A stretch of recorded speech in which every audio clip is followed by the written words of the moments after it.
So thanks, first of all, everybody for coming out. We thought it was going to be a snowstorm. As I was driving down, I was a little nuts, but cleared up, so that's good. Let's get right into it. So tonight, I'm going to be talking about some of the updates that are happening in the market. This is always a part that puts Matt to sleep, but I think it's really interesting because we've seen quite a number of changes happen in the last couple of weeks. Then we'll get to Hugo doing his presentation. We'll have a networking break. And then we'll continue on with Hugo's presentation and then finish up at the end with the follow-ups. Okay, a couple housekeeping items. Please support the wonderful business that has generously hosted us here tonight. So order some food, order some drinks, get yourself comfortable. Washrooms downstairs below us if you need to use them. Cell phones, if you can please just keep them on silent.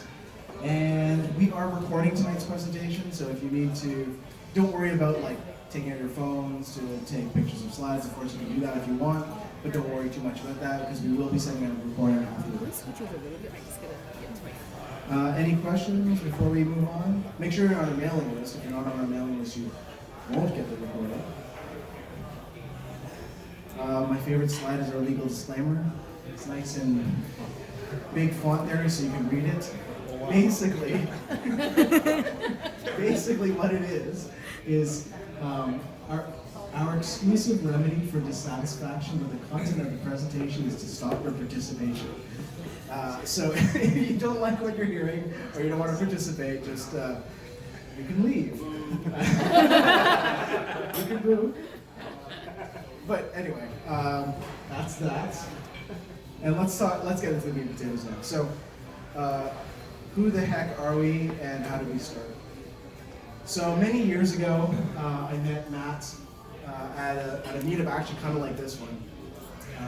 We're both investors, investing outside the city and within the city.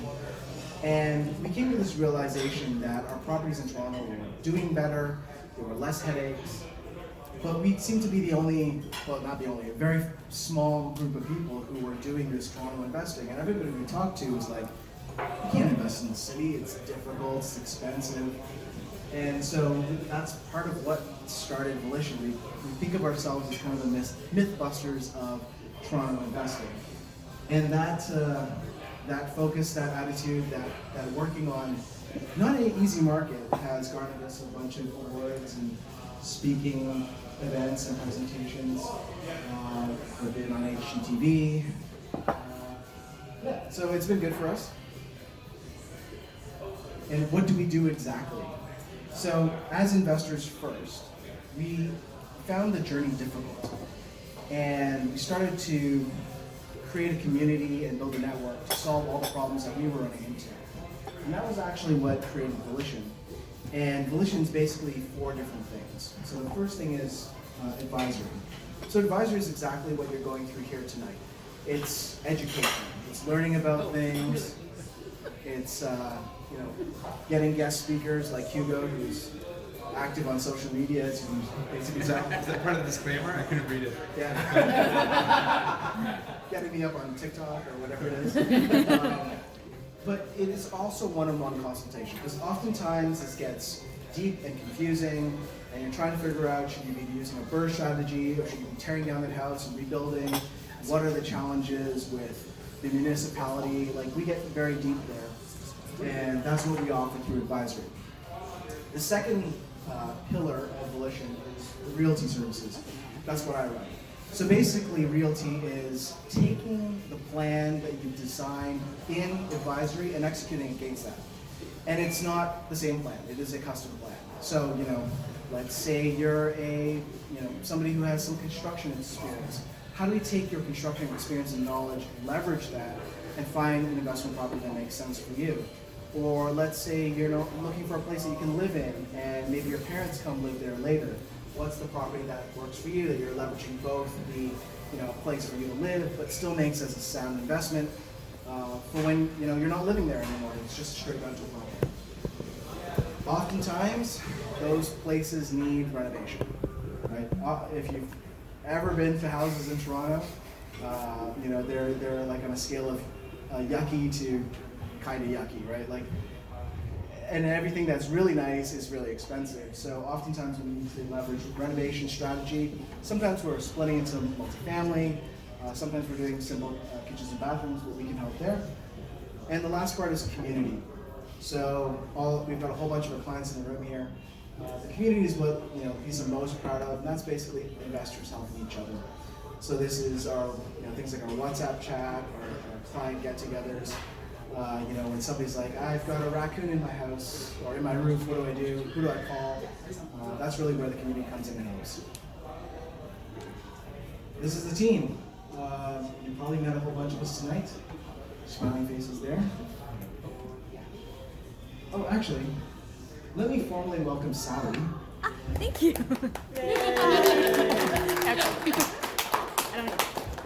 Sally's new to the team. It's wonderful to have you out here tonight. Thank you. And lastly, a lot of companies have like a slogan or like a mission statement.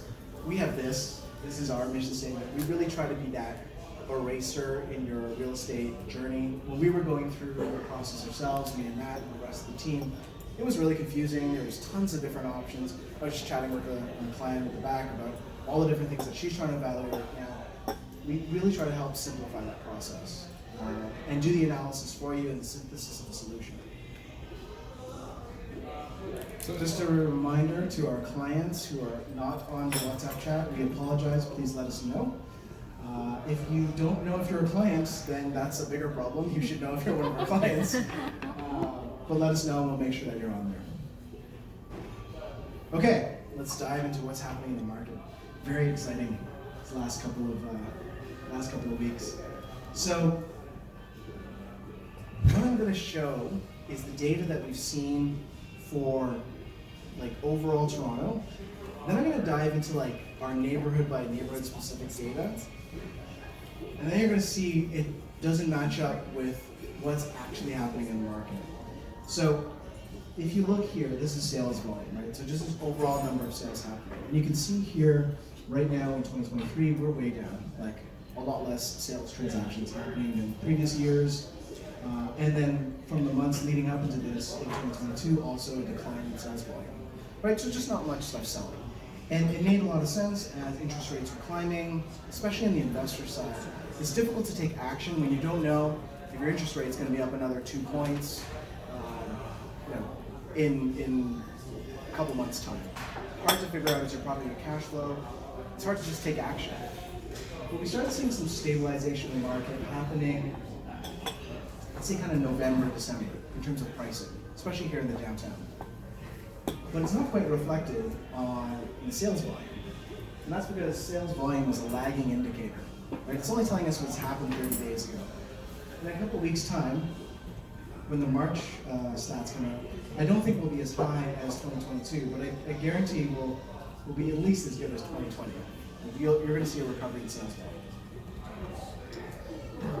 Average resale home price. The other thing we put on here as well is you've probably heard a lot about, the market has tanked, prices of homes have come down. I put this on here because it's a bit of a reality check. Well, yes, there's a drop year over year. Year over year, like 2022 was an anomaly. Like there was this big spike in the spring of 2022. But before that, we're actually only back to and above 2021 pricing. So we've only erased about a year. So people who are coming into the market right now thinking they're going to get these amazing deals, it's not really true. You're only getting about a year's worth of growth, and that was a spike. So it's almost like if you take out 2022 from there, it'd just be a normal upwards trend in pricing. And this is actually the story that's defining things for our clients right now. It's new listings. So you can see there are new listings coming on the market, inventory for people to buy. It's really low. And I actually don't expect when the March numbers come out, I expect it to be better because it's seasonal, but I still expect it to be low compared to year over year. And I was chatting with somebody about this earlier. We have more people interested in getting investment properties than there are investment properties available for them. And this is not a problem unique to us, this is a problem across the city. That's why we're seeing bidding wars again. Wilson, one of your, he was telling us about one of his friends, what, 20 something? 22. 22 offers on a property last week. Yeah. So we're back to that kind of market, unfortunately. Sales to new listing ratio. So this is basically, the way to think about this is the speed that inventory is being absorbed by the market. And why do we care about this? It's because if we see this as high, it means that people are just eating up whatever's out there. If we see this as low, so below 0.55, that means the pricing that's on the market, people aren't satisfied with.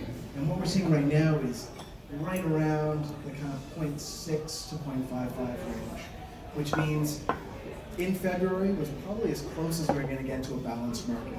I do expect when the March numbers come out that we actually see this uptick because we're seeing the return of bidding wars, because we're seeing the return of properties getting sold in like 3 or 4 days again. Okay, so that was overall, trend data. What's happening generally in the city? But being a Torontonian, you know that Scarborough is not Leaside, is not Riverside, Dale, whatever. They're all different neighborhoods. Right? Sure, you're a realtor? Don't use this guy. But they're all different areas, and what is happening in one neighborhood in North York, for example, is very different from what could be happening downtown. So what we do is we actually look at each of the individual neighborhoods and compare and contrast between downtown action and uptown action. So this is what's happening in downtown. And you'll see here, if you can see those dashed lines, there is a leveling off of pricing. So this is home resale price. Specifically, this is like-for-like properties. So instead of tracking the average, which there's a lot of condo sales, it's going to bring down your average price. A lot of luxury home sales, it's going to increase your average sale price. We're tracking detached homes. So 3-bedroom detached homes, what are they going for? So when you're tracking like-for-like properties, we're actually seeing this leveling out. And that, that's representative of what we're starting to see in terms of an uptick. You can see there's a little bit of an uptick in some of those neighborhoods right at the very end. Condos are a different story. So right now, condos continue to trend down, though probably in the last 2 to 3 weeks, maybe we've seen a leveling off in the primo downtown neighborhoods. Right? So if you're a condo buyer in one of these King West or something like that, it's just starting to maybe become competitive again. But in general, the market hasn't recovered yet. And this is typical of what we've seen. Every time we see a crash in the market, it's the single-family homes in the prime locations in downtown that recover first, followed by condos. In 2020, it took. Oops, that's how long it took. In 2020, it probably took about 6 to 8 months for the condo market to recover after the single-family market. I don't think it's going to be such a long gap this time. I think we're probably going to see a recovery that's a little more in sync with each other. Okay, and this is Uptown. And Uptown tells a really similar story. And this is interesting because typically what we see is a divergence between the speed of recovery in downtown and the speed of recovery in Uptown. Actually, when I saw this data and I was looking over it, I was like, this data can't be right. So I went back, I double-checked the work our team did, and it was right. And then I zoomed in on the graphs, and I was like, and I normalized them so they were both representing the same thing. And can you tell actually which one's downtown and which one's uptown? So downtown on the left, uptown on the right. And what is really interesting is what the data shows us and what we're seeing through our clients and the experience that they're having right now. So while I think property prices have probably, and this is a track of property prices, while we are seeing property price recovery and stabilization in both markets, days on market is different. So Toronto's speed has picked up. Uptown, it's still slow, right? And it's getting there. But you're not going to sell a house in 3 days right now, uptown. Offer dates are not as common anymore. Not as common as they are downtown. So that's the part that's a little hidden in this data. But it's interesting to see the recovery happen at the same time. Okay, what's in the news? So this came across my my desk recently, and this is a report from CMHC. And if you've been around following Volition for a while, you know my soapbox for like years now has been we are underdeveloping for our requirements. There's, I'm not anti-immigration, I'm clearly an immigrant myself, but the number of people coming into the country is not supportive of the number of new houses. And if you want to know why houses are coming, our housing prices continue to rise, it's a very simple equation that demand is outstripping supply. And it's been historically the case for the last 10, 15 years. Well, the government actually started to formalize their research around this, and they put together this report. And the report is basically saying that current rate of new construction, and then by 2030, we'll have an additional 2.3 million units across Canada. But if we're to continue the same level of affordability, if what you consider now is an affordable house, and you just want to maintain what we have now, we need an additional 3.5 million units in the next 7 years. That's a ridiculous amount of new homes that are needed to keep current affordability. Not to make it more affordable, but just to keep things the way they are. So, I don't know about you, but that's shocking, actually. And a lot of this has to come from some of the changes in immigration policy. 5 years ago, where about 200,000 new immigrants were coming to the country. Now that was bumped up to 500,000, and now they want to make it even more than 500,000 a year, right? And that doesn't include people coming through refugee or other need to get away from where they are. So, yeah, I feel very vindicated when this came across. This is like, yes, this is what I've been saying for many, many years. And, that's a Canada-wide thing. This is then broken down by province. And you can see here, Ontario's like one of the worst. It's second behind BC, I think. And it's trending towards being worse than BC. This is in terms of the shortage of units.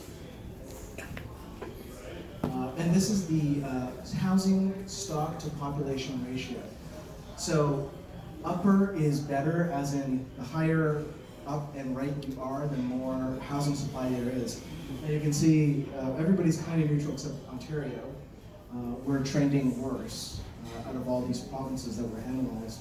And this quote comes right out of the report itself. Just that our trend is bad. We're not producing enough housing supply.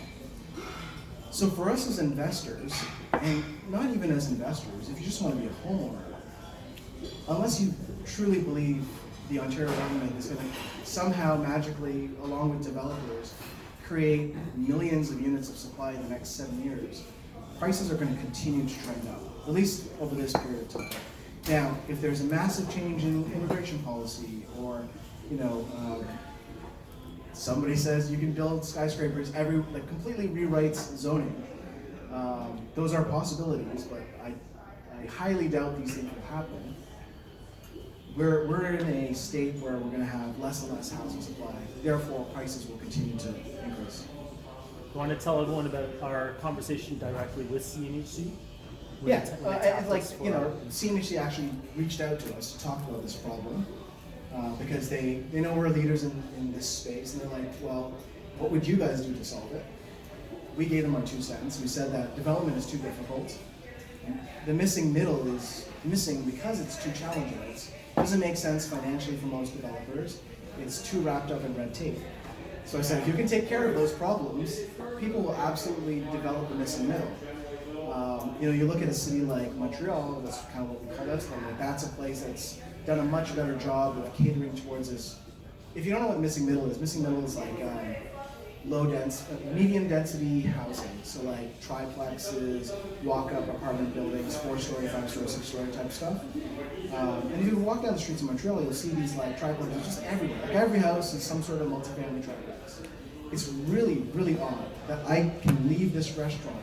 There's a Subway just a couple of feet over, and I can go to a single family home in walking distance to a subway. Like no other city's created like this. And because we're created like this is part of what we're seeing up here. This is part of the problem. So I live up in Aurora because I love investing in Toronto, but it's a little crazy here. And I was like, oh, how many Auroras is that that we have to create? So basically, it's 30 Auroras that they have to build over the next 7 years at a rate of 4.3 Auroras per year. So like, if you're familiar with Aurora or any other like 60,000-ish city, that's the level of development they're talking about. Like, I love this country, but I do not have faith in the government to be able to pull this off. Like, I just don't think it's happening. So, anyway, that's my soapbox. Is the math for Ontario or for Canada? This would be all of Canada. Yeah. So you need 30 Auroras across Canada in the next 7 years. Underused housing. Whose slide is this? Did you look at it? I added it, but Oh, am I supposed to present this? you're supposed to present it. You want me? Oh yeah, I can. How did we get yeah, photos up here? Because what I do when I saw this, I said, hey, my accountant's name is Dixon. Hey, Dixon, what should I do? Don't worry, there's also an email coming out about this. It literally says, do not ignore this. So key thing you need to know is if you have a property as a corporation, a trust, or if you're in a joint venture or partnership, you need to talk to your accountant to see if you are what's called an affected owner. If you're an affected owner, this tax you need to actually take action by April 30th, file a declaration, even if tax is not payable. So that's all we got to say. What? Is this the same or different than the Toronto vacant housing tax? Oh, it's different. Yes. So we're being doubly taxed on vacant.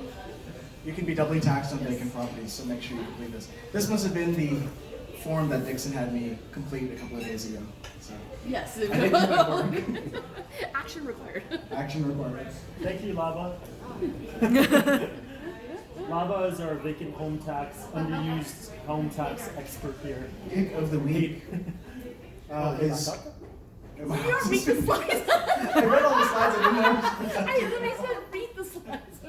Oh, okay. So he can present. He can present this. So. So, we come across a lot of properties. We're constantly doing the search. The way we work is a little bit different. So, So organized. typically when you're working with a realty brokerage and you're looking for a home, they'll get you on an automated search or something like that. And every day you get I don't know, 20, 30, 40 properties sent to you, and then you kind of look through them and you're doing your realtor's work. We don't operate like that. What we do is every day we have our back office scour every property that's come across, that come out on MLS. We refine it by what hits our investment fundamentals. So, access to transit, tenant profiles, gentrification happening in the neighborhood. We go through all those, and then we start cherry picking what works for a particular investment profile. So this one that came out just yesterday, I think. This is somebody who is, looking to house hack. Fancy name for living with your tenant. But for somebody like that, or somebody who's looking for, we'll call it a quote-unquote beginner investment property. Good neighborhood, low on renovation.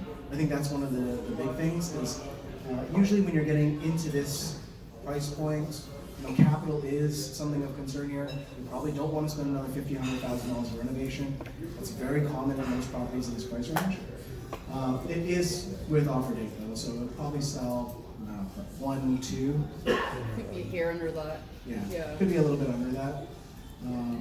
But does have that ability for somebody who's looking to house hack. Turnkey house hack properties, not common these days. They are very popular and they go quickly. This one will sell. The question is, will it sell at like 115 or 125, right? The market will help us decide that. You want to talk a bit about the configuration and why it's interesting? Or do you even know? Yeah. So, actually, I don't know what makes it interesting. It's a very standard configuration, like upstairs with, main with one unit in the basement. In the basement. It's not that standard. Oh, okay.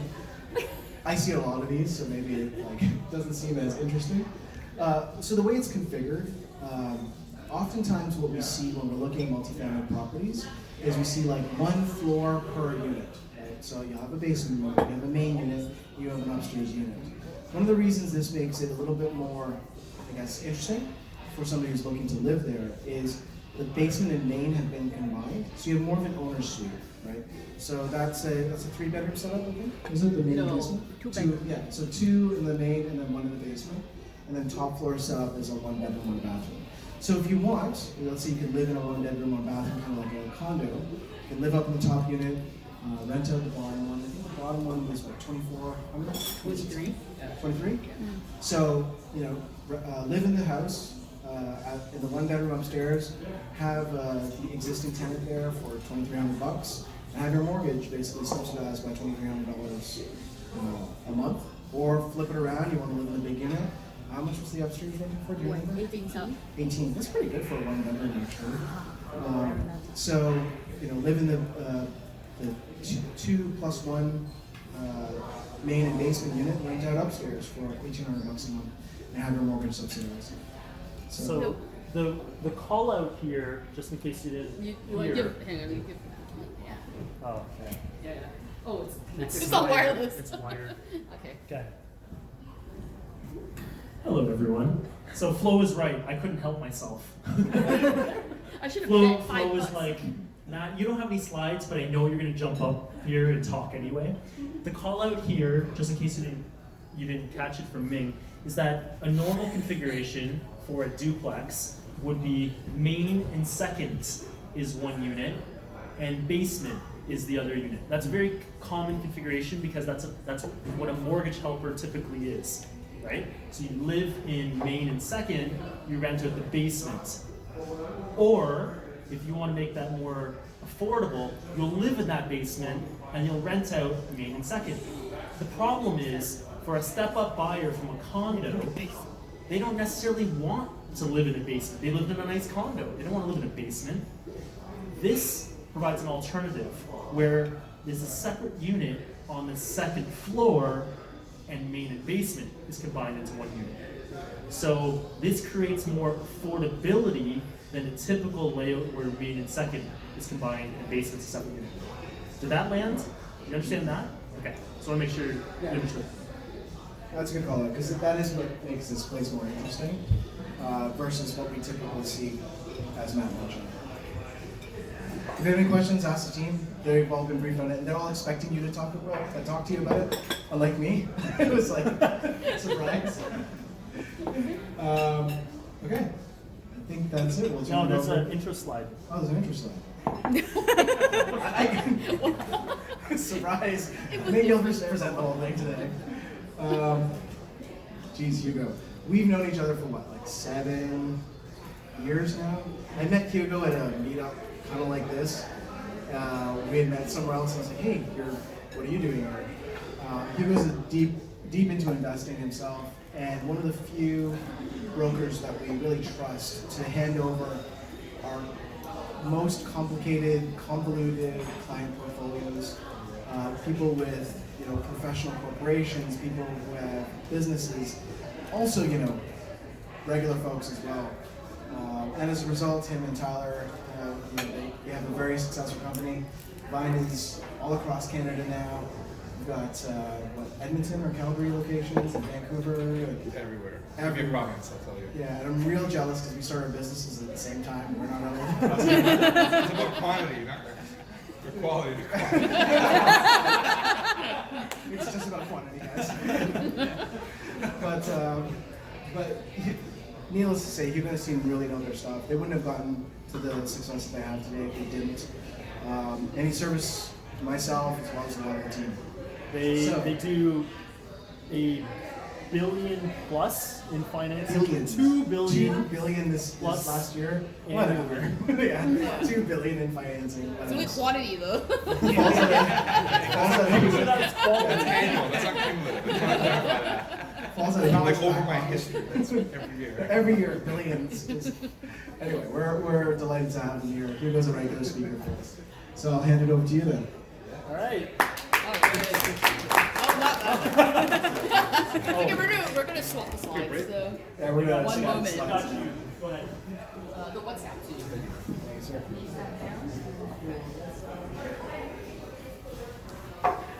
Okay. You can start. All right. I'm going to try to use that glass as my reference. I can see the deck from there. Back. Well, first of all, I want to thank the Volition team. We work with a lot of realtors in Toronto, in the GTA, and across the country, and we worked with Ming and Matt and the rest of the team, and you guys are continuing to expand. And these guys are awesome.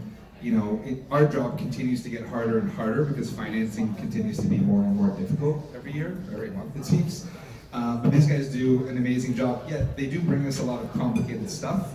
That's just the nature of the clients, and that's just the nature of being an investor. You're going to have a complicated profile, but they're very understanding of the process, and they generally really want to find a solution, and it's a very great collaborative relationship. So I love working with these guys, and whenever I get an email or a call, they're always a priority versus all our other realtors, which I can say confidently. You say that to every realtor. Yeah. No, I don't. It's true. Some of them I just don't like, but I like their. So just really quick round of applause if you guys don't mind. Just want to give them a little bit of a shout out. Also a big shout out to you guys because not too long ago we had a snowstorm, followed by a rainfall, followed by whatever's going on right now. I wasn't really sure what to wear to get out here tonight, so thank you for coming out, guys. So financing, it's not as sexy as real estate, and what I want to do today is cover a couple topics that hopefully will create some value for you guys. Not everything I'm going to talk about will land with everyone because you guys are all, I'm going to assume, at different stages in your portfolios and your development. Some of you are just doing this for the first time, but hopefully I can peel back the curtain on what's going on in the world of financing. Some of the, let's go through the list. So we've got headwinds and opportunities. I'm always a glass half full type of person, so I think there's always an opportunity, especially right now. There are a couple of OSFI changes. We get a lot of emails, so just a little bit of clarity on what exactly that means. I'm trying to read in the mirror, but it's backwards. Reverse mortgage solutions. I don't know how much you guys know about reverse mortgages, but we're seeing a huge trend in this type of solution, and I'll get into that in a little bit more detail. We also want to talk about our approach and why we're a little bit unique, particularly with working with investors. So we call that the blueprint approach. I want to kind of just highlight roughly how that looks like and how we map out solutions for our investor clients. Lastly, I think I saved the best for last, or what I get the most emails about is just what's going on with mortgage rates, what's your crystal ball prediction, and a little bit of an economic update that hopefully will be a nice way to close it. And Q&A, so we can answer any questions you guys might have. Trying to navigate this wire here. All right, so let's get ready to the headwinds. So I try to summarize a lot of what's going on. Like right off the bat, headwinds, and maybe don't penalize me, guys, if I got the percentage wrong. I refer to a website. One of the challenges is real estate is down. I believe this is just average. I think it might be the detached and semi-detached market. So if you take a 12-month look back, real estate values are down about 20%. Rates have gone up. Who has a variable rate mortgage? Maybe like 30% of you guys, because that's the average. That's about 30%. How are you guys feeling right now? I noticed some people did have an appetizer. That's the reality of the world right now.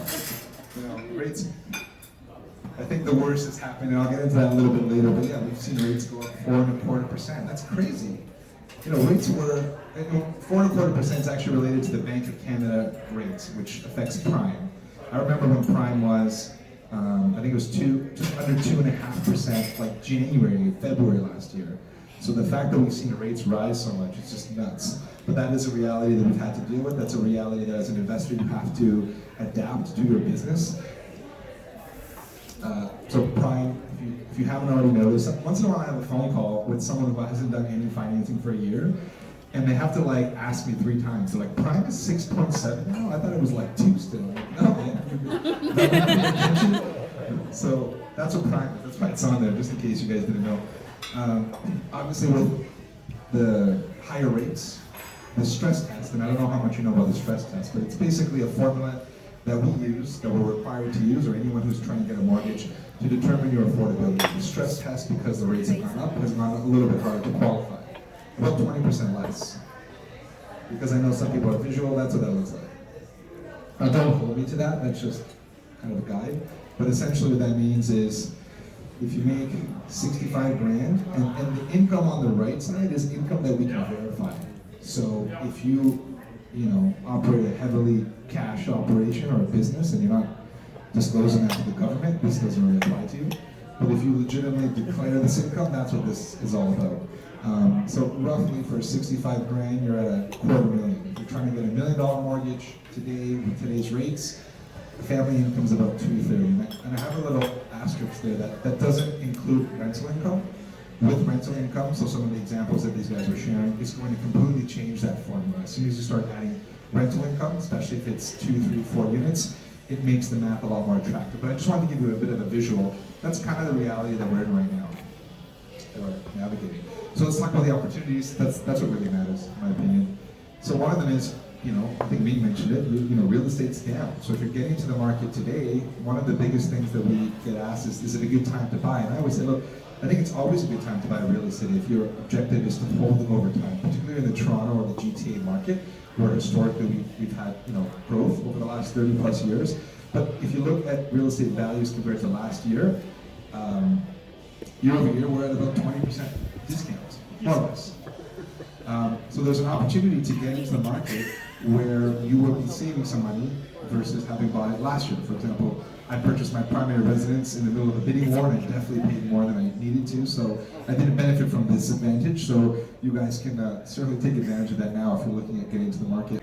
All right, so because we're starting to see some more distressed properties coming to the market, and a lot more, I guess, distressed conversations with clients that are just freaking out. So some of you guys that put your hands up, that maybe publicly don't want to talk about it, you might be seeing some big stresses in your cash flow, especially when your payments may have possibly doubled or even more, right? So we're having a lot of conversations with individuals whose salary has not changed, but their monthly payments on their mortgage have changed substantially. And when you're on a fixed income or on a salary income, and if you're not negotiating salary increases, you're going to feel the pinch and you're going to have to scale back. So we have had a lot more of those conversations, and I can only imagine that as the rates continue where they're at, there'll be more borrowers that might have to sell their properties. I don't know if you guys are seeing a lot of distressed stuff coming to the market. Definitely more than ever, for sure, right? We're seeing a lot more power sales. Actually, when you pass the mic back, I'll touch a bit on the double-edged sword of power sales. So there's a lot more of that happening, and as unfortunate as that can be, it's obviously an opportunity for someone who's looking to get into the market to try and pick up a property. And then lastly, I kind of want to use this word loosely because I know there's some bidding wars now, which are pretty recent. But I guess my definition of the market being a little more balanced is in that we're seeing files that come to us where there's the opportunity for us to do the due diligence that is needed to get you a mortgage. Whereas in the past, it was almost like, I just bought this, no conditions, I couldn't even walk into the place, hopefully we're good to go.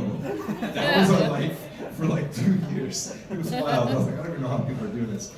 Now, generally, I think almost every file we get, there's a condition of financing which is attractive. It allows us the opportunity to complete the due diligence. It also allows us to appraise the property because of the values of real estate having decreased over the last, we'll call it 12 months. Some of the appraisals may not come in where they need to, so we want to be able to make sure that we verify that before you go ahead and sign off on the financing. So that's kind of what I mean by a balanced market. It's a little bit easier to get through a typical mortgage review to make sure that you're not at risk and you're not losing your deposit. I know that we are seeing a lot more bidding wars, but I think that's just because there's a huge lack of inventory right now. Right? So this is a concept that we've been talking about since the summer of last year, and we get a lot of positive feedback. Have you guys seen this concept of date the rate or marry the home, or just understand what it's all about? Any hands? Cool, awesome. So the idea is simple. So whenever we get a question around, is this a good time to buy a home? Values are down, but the interest rates are prohibitive, or what they think is prohibitive. So what I wanted to do is illustrate how the math isn't actually that bad. I don't know if that's too small, but I'll try to get through it. So basically, if you're looking at the average price of a detached home in Toronto last year was about $1.7 million. I think I rounded it up a little bit. is just under $1.5 million. So just on the same type of asset, you're paying $260,000 less over the last 12 months. So that's part one. Part two is because you're paying less to purchase the property, the down payment requirement is also less. So in this example, you're paying a little over $52,000 less of a down payment, which is significantly, it's very attractive. And the last thing is the cash flow. This is the one that sort of deters people from getting into the market because they feel that the rates are too high. So what I did is I took an average 2-year fixed term. I wanted to compare apples to apples. What was available last February versus this February, this last month. So monthly payment last year on a higher purchase price, but a much lower rate, almost half the rate, I think, was about $57.25 per month. And this year, a 2-year term, you're going to be at $6,500 roughly. So you're at about $770 shortfall. So you're definitely paying a little bit more than you would last year. But I also have a note there that says, if the rates were to drop 1%, which is just a matter of time, I mean, I don't think it'll happen next month. I don't even think it'll happen this year, all else being equal, but I think it will happen by next year, and that's what the market and most economists think. But if you take that rate, I think I was using maybe 6%, to be honest, for this example as of today, just to be conservative. If you drop that rate from 6 to 5, you're now more or less in the same monthly payment that you would have been last year. So the idea of the rate is get into the market because you're able to buy real estate at a discount. Take a short-term solution. Maybe it's a 1-year, maybe it's a 2-year, just so you can get into that property. At the end of that term, you then are able to, renegotiate at whatever the new rates are. But now you own this house and you've likely seen some appreciation versus not doing anything and complaining that the rates are too high and you don't want to get into the market. So that's kind of the visual concept behind the rate married at home. So just wanted to share that because it seems to land usually pretty low. So a couple other opportunities that I think we've seen more of given the current environment. Basically, has anyone applied? I don't know if you guys want to put your hands up, but I'm going to ask you anyways. Has anyone tried to get a mortgage and because of some of the changes to rates, specifically, you have not been able to get the mortgage that you needed? Anyone willing to put their hand up? Okay, a couple people. There's probably more, but that's fine. The reality is, for a group this size, there's probably a couple of you that have revisited the mortgage qualifying and are no longer able to get the amounts that you may have with your traditional bank, your big bank, right? So what we're seeing more of is B lenders or alternative lenders. Now, are you guys familiar with the B lender? Any idea, roughly? I didn't do this isn't like a B lender presentation. I just wanted to shed some light on what they are and the type of solution you can get. So normally you have your big banks, your Scotia, TDs, whatever, right? If you can't qualify with those types of lenders, because their rules are generally pretty restrictive, in exchange though you are getting a good rate, you can move into the credit union world. It's kind of like an A- type thing. Still great options, and they generally do a great job servicing the local communities. If you can't qualify with them, then you move into kind of the B/alternative lender space. So these are lenders that service a very specific niche. So generally they take a more common sense approach. So if I say to you, I have a business, my business makes $1 million, but on paper I only show 30, and I can prove that I make $1 million, and I can prove the expenses that I have, and so on. There's a business case there that I can bring to a bank and say, hey, this guy actually makes some decent money, he just doesn't show it. So it might not work at your big bank, but there might be a home for it on the B lending side, which is why we say it's more of a common sense type lender.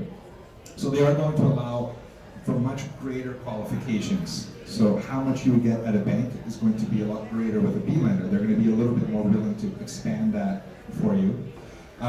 They generally come with a slightly higher rate, but right now, oddly enough, they're not that much more expensive than a big bank.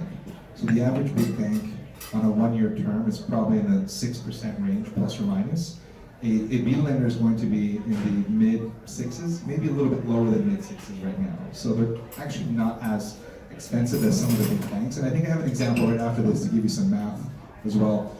They do charge a fee. Most B lenders will charge you a 1% fee of whatever you're borrowing on time. So if you're borrowing $1 million, you pay them 10 grand. That's generally, I guess, the worst of it. The rest of it is generally they operate just like a normal mortgage. You renew it, at the end of the term, and you're able to prepay and so on. And again, very ideal if you're self-employed specifically, or if you're trying to qualify with income sources that a bank might not qualify. So let's say you have children and you're receiving a child benefit. Some banks might not allow that, a B lender might allow that. Let's say you have a home that doesn't have a legal suite, and it's not even separated, it's not even self-contained, and you have a family member living there, you can make a business case that maybe the family member is paying you. So you can kind of get a little creative with the B lenders, and they're willing to work with clients. So this is a whole opportunity for financing that we're seeing more of with clients that just can't get access to traditional lending. So I think I've got an example here, or some animation, I guess. So in this example, what I wanted to illustrate is what the math would look like for a $750,000 loan if you're qualifying with an A lender, so a bank, or a alternative lender. So the first line there is your income required. So right now, without any rental income, if you want to get a $750,000 mortgage with a regular bank, you're somewhere in the $180,000 range. Again, I'm being very conservative with this math. There could be an opportunity to do a little less. This is just for illustration. With an alternative lender, I need to prove to them, I don't need to show it, I just need to prove to them that you make about $150,000 to service that same loan amount. That's why the number is a little bit lower. Now, if you're going to an A lender and you're earning $180,000 and you're paying taxes on $180,000, so your actual income declared is $180,000. If you're self-employed in this example, you can declare anything. I think I just put a random number on there. It was $50,000. You can actually declare zero. It doesn't matter.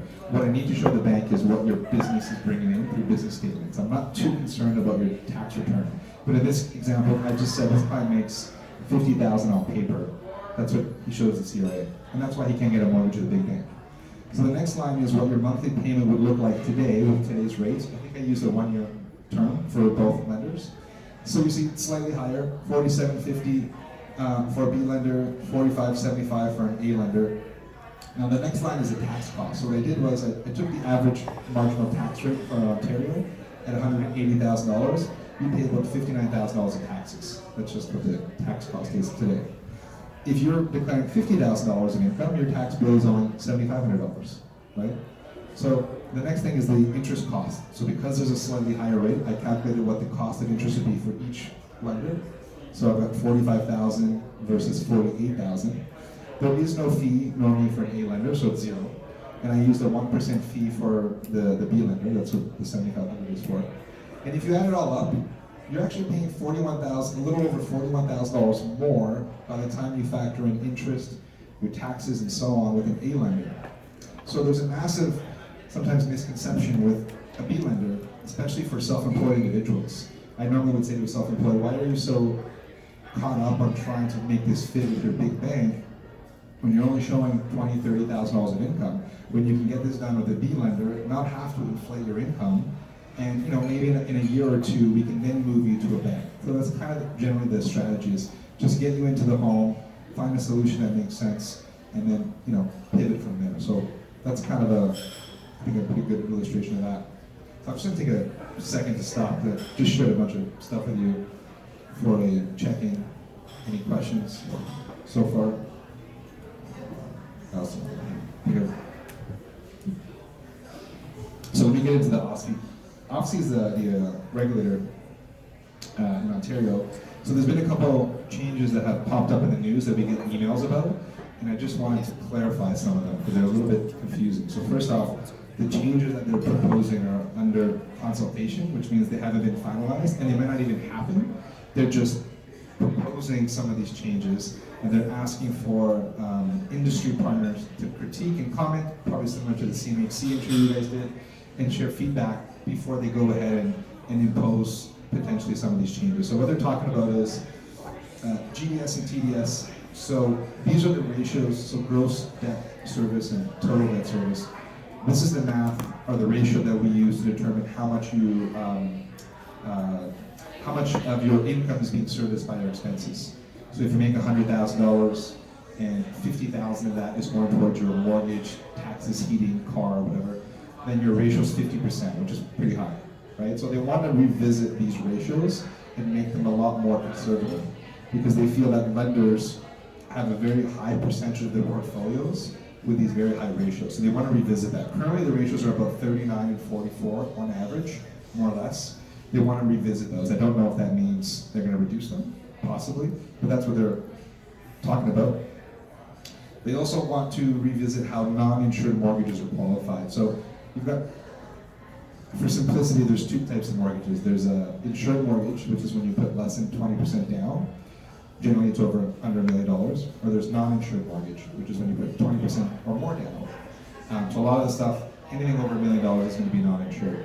Now the banks have very different rules for non-insured mortgages, where sometimes if you put 35% down on something, you can get away with something that shouldn't make any sense. So they want to revisit these programs, these non-conventional programs that we have to qualify, and make sure that they make sense. So I've got a graph here, which kind of illustrates the the progress of these ratios. So if you look at, I think this goes back to 2013 on the left, all the way to 2022 on the right, it gives you an idea of what the income and expense ratios have trended, or how they've trended. If you look at the most recent year, we're currently sitting between the 35 and 30, but have been as high as 40. But historically, we've been in the 23% range before the pandemic. So they want to try and keep this ratio a lot lower to make sure that Canadians aren't over-leveraged. One solution would be just to bring down the rates. That would help everyone, really. But this is part of their discussion there. All right. Another thing, the second thing they're looking at is revisiting the stress test. So currently, the stress test is whatever your rate is plus 2%, that determines how much borrow you can get. So if your rate is 6%, we're actually trying to determine how much you can borrow at 8% to make sure that if rates were to go up, you can afford your mortgage. That's kind of a pretty standard rule. Before COVID, that rate was, I think, 5.5%. And when people were getting more, how many of you guys got like a mortgage in the 1% range? Yeah? Who worked with us, you probably. 1.5, remember those? That didn't last really long. To 5% very quickly. But back then, we were, in order for you to get that 1 mortgage, we were using 5.5% to determine your borrowing power. Now we're using a little over 8%. So they want to revisit this because they think it's not aggressive enough to see if they could slow things down a little bit. So again, this is on the table. That's number 2, and I think there's one more to put on here. Some good news. I don't know if you guys know this, but there's a perception that there's a lot of defaults, but that's not really the case. In fact, in Canada, depending on the data source, it's about under 1% defaults across the country. So I think the stat here is 99.86% of Canadians are up to date with their mortgages as of, I think this is the end of the year last year. We'll see what this number looks like going forward. So it's relatively low risk mortgage portfolio in Canada versus the US and a lot of the other economies around the world. Oh, dude. That's a good question. I Can you think I got this from repeat the seeing- question? Yeah. The question was, is this math just with A lenders? So that's a good question. I'm pretty sure any institution that is lending funds has to report on their portfolio. So I would imagine it's all of them. A and B, probably not private though. So A and B, credit unions and so on. Pretty good default, which is great because that means that if the default rates in Canada are relatively low, then the banks are going to be more willing to create unique programs to offer to Canadians. Whereas if the default rates were quite high, not only would you see the cost of borrowing go up because there's more cost to the bank, but the banks would be less keen on offering these, sort of high risk solutions. So, what else do I got here? HELOC changes. This is a pretty big one. So HELOC is a home equity line of credit, a very popular way to purchase real estate for renovations, for the down payment. If you're an investor, at some point you've probably set up a HELOC or have used a HELOC. I'm sure a lot of you guys have HELOCs on your properties or on your rental properties, and again, it's a great tool. Now, currently, from now until the end of October, if you have something set up, it'll sort of be grandfathered temporarily. But if you're looking to access a HELOC in the future, the max that you'll be able to borrow between a HELOC and a readvanceable mortgage will be 65%. You'll no longer be able to have both a HELOC and a mortgage linked to one another at 80%, which is the current rule, right? Yeah, that's a big So one. that's That sucks. That's it. That sucks. Not my rule, I'm just sharing it. Definitely sucks because it's, the HELOCs are a very attractive solution, but it doesn't mean that you can't refinance to 80%. You can still refinance to 80%, but instead of taking those funds as a HELOC, it'll have to be in the form of a mortgage. So that's kind of the bad news, is that this readvanceable mortgage will be capped at 65%. So right now, just to recap, $1 million home value. Right now you can get up to 80% borrowing, which is 800 grand, which can be whatever combination mortgage and HELOC. But as of the end of this October, you can only have 65%, up to 65% mortgage HELOC. You can do 80 as a mortgage, but not both. So that's, again, it's not ideal, but that's the new rule we'll have to deal with. So, So just to clarify, so if I have an 80% mortgage and I set up a readvanceable HELOC, it doesn't kick in until it's 65, until you pay the mortgage down to 65. You can refinance and access the money as a mortgage once per year, I guess. But the ability to get, let's say, $800,000 approval, whereas you pay down the mortgage, you can unlock it as a HELOC. That wouldn't be available on above 65% loan to values. So the idea would be, if you want to access some funds and you want to take out as much as possible, you'll want to take out 80% of it as a mortgage. Sorry, the question. This is for like new HELOC, existing HELOC. Well, that's point number. This is point right here at the end. So this rule hasn't started yet, so we don't have any policy from lenders that I'm sharing with you specifics, but this is just the high level feedback that they've presented to everyone. So if you have an existing mortgage, at the end of the term, they're going to reset you to the new rules. So I guess technically, I haven't seen the rule yet, technically if you want to keep it going, maybe get a 5-year mortgage to reset it for 5 years. Don't take that advice yet until we find out what the specific rules are, because we literally have no policies from any of the lenders we work with. But that is the general OSFI rule that is going to happen. So yeah, that might be the option, is just reset it for 5 years, and at the end of the 5 years, you'll be stuck with the 65. And by then, you've already built it up. So that is coming up. So just keep that in mind.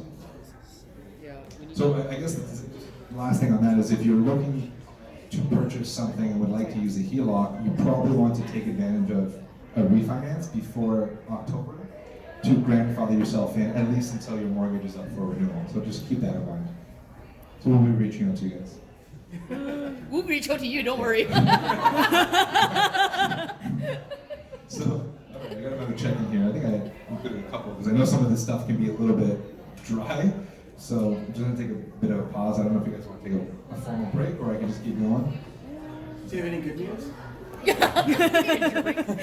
think there's some good news in there somewhere. I'm just going to keep going.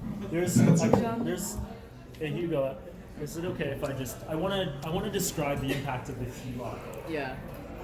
So this is new to me, so you suck. Please come back again. Okay, can you go back a slide? I want to just describe why this is so impactful. This knocked me off my seat just now. And he's gonna drop the mic. Yeah. This is impactful because if you're working with Volition, one of the ways that we talk about trying to boost cash flow, even upon acquisition, was, as you know, most people are going to take an 80% mortgage, right? One of the things that we have been touting as Volition in order to boost cash flow is still access it as an 80% financing, 20% down payment, but restructure the financing into 65% HELOC and 15% mortgage. 65% because that's typically the max for a HELOC, right? Although you said one lender will go up to 80. They stopped doing it though. They stopped doing it, okay. So that's irrelevant. But 65% HELOC and 15% mortgage. Why? Does anyone know why? Is anyone here who I actually recommended this strategy to, by the way? You guys are all new. Recognize a lot of these faces. So anyway, the reason is because on a mortgage, you have to pay P&I, principal and interest, correct? Every mortgage payment. On the HELOC, You just pay I. You just pay interest. So really, it's an artificial way of taking inaccessible equity from this pocket and making it accessible in this pocket. You're not actually boosting cash flow in the same way as, oh, I got an extra $500 in rent, but you're boosting cash flow in the form of making it accessible instead of making inaccessible equity. HELOC rates might be slightly higher, which puts most people off, and why non-sophisticated investors may balk at this idea. But the reality is, depending on the circumstance, it can boost cash flow anywhere from $500 to like $1,000, depending on the scenario. So when I'm seeing something like this sucks, because this means that we don't have that ability to structure it as a 65% HELOC, 50% mortgage upon acquisition anymore. So that opportunity is being evaporated as of October 31st. For new acquisitions. Grandfathered until you need. And then grandfathered until you mature, yes. So what action anyway, should I be taking, man? so what action should you be taking? Buy a freaking property and close it before October 31st. That's what I'm hearing. Or 30th, right? 30th. Should have given you a shot before I did that side, I guess. Alright, so, a reverse mortgage. Does anyone know what a reverse mortgage is? No? Okay. Alright. So a reverse mortgage has had a pretty negative, I guess, reputation in this industry. And I'll kind of get into the details and try to explain why. So a reverse mortgage is essentially typically used for a senior, anyone who's over 55 years old. And the intention behind it is you can actually access equity in your home without having to make any mortgage payments on it. So essentially, and I've got an example that I'll illustrate it. So if you've got $1 million home, and based on your age and several other criteria, you're able to take out $400,000. That $400,000's paid to you tax-free, and there's zero payments on that until you die or sell the property. So you can imagine why they might have a pretty negative stigma, particularly around individuals who are offering these solutions to seniors, where they feel they might be taking advantage of seniors. But with the population aging, our Canadian population is getting a lot older than it's ever been, and with real estate values being very high, and with most Canadians having the majority of their net worth in their real estate, and most individuals not being able to qualify for anything because their income is going to be prohibitive, it's become a really, really attractive option for Canadians to access equity, to invest, and to really just, be more financially better off. I'll give you a couple other little tidbits. So there is a minimum age. It's about 55 years old for most of the big reverse mortgage providers. The older you are, the more equity you're going to get, because the idea would be if you're 55 years old and you're going to live till 80, 90 or more, because there's no payments, you're just compounding interest. So the bank's going to be more generous if you're older, because they assume that at some point you'll pass away. So they'll be more generous when you're a little bit older. But you can start as low as 55 years. The max borrowing is up to 55%. I don't know if I've ever done 55%. I think you have to be like 90 or something. But normally it's around 30 to 40% is the average. But you can go up to 55% depending on your age. Now the interest is just accrued and compounded every single year. So you can make payments if you want to. The idea is not to make payments at all. Otherwise it just continues to compound every single year. These are the current rates, the ranges of rates. So they're actually not that different than a B lender, really. On the higher end, it does get a little more expensive. And I think on the higher end, it's more if you're qualifying for the max amount and maybe you're a little bit younger. But the rates are not, they're about B rates, more or less. And yeah, once you pass away or you sold the home, whatever balance is outstanding is paid out. So I think, I've got an example here. So yeah, I've got $1.5 million property, for instance. There's no mortgage. They paid off their mortgage, and then maybe they're living off on a pension plan. And we have so many examples that we come across regularly. And they reach out to us, and the clients are like, I make maybe $3,000-4,000 a month. I'm retired, but I'd like to supplement my income. Perhaps I want to buy real estate or so on, right? In this example, this person's 70 years old. They can borrow up to $600,000, which they can literally take out as a tax-free deposit to their account, and they can use that to invest if they want to, or just live off of it, whatever they want to do with it, it's up to them. Now, because there's no monthly payments, there's going to be better cash flow, obviously, because there's no payment at all on it. It is tax-free, and if the client has any government benefits, it doesn't have any impact. So if you're receiving income from the investment, it doesn't affect any benefits that or pensions you might be receiving. And you can get pretty creative. So maybe you don't want 600,000. Maybe the client needs 400,000 today to help maybe their kids with a down payment on a house, but they want to take the rest of the money as a $1,000 or $2,000 monthly payment. So you can kind of customize something depending on what the client's looking for. And the reason I'm bringing this up is because not only is it an attractive solution for individuals who are a little bit older, for themselves, just as a financial planning tool, but it's also, we're seeing a trend where clients who are first-time buyers are reaching out to us saying, I make a really good income, but I don't have $200,000 or $300,000. So my parents are looking at refinancing their home or setting up a HELOC or using a HELOC to give me money. But on a $200,000 or $300,000 gift, we'll call it, which they're carrying on their HELOC, that's not a cheap payment. So someone still has to service that, right? So that's going to really mess up your cash flow. So in some cases we said, well, if you don't want to have to pay the line of credit back to your parents, then perhaps the reverse mortgage could be a great way to avoid that payment altogether, right? So this is where we're seeing it a lot more for individuals. And what's really cool is I've had a handful of examples where, you know, a client went from making a couple $1,000s a month and just getting by to, he said, listen, you can take all this money out of your home, invest it, and now you can literally retire immediately because you're set for life, basically. So it can be a massive financial planning tool if you're using it properly. Now, one of the biggest misconceptions is obviously, well, if I'm never paying anything on this, then I'll probably lose my home or I'll have negative equity. I've actually had a couple clients that were younger, and we proposed a solution to them. We said, listen, this is the only thing your parents will qualify for. They don't show too much income.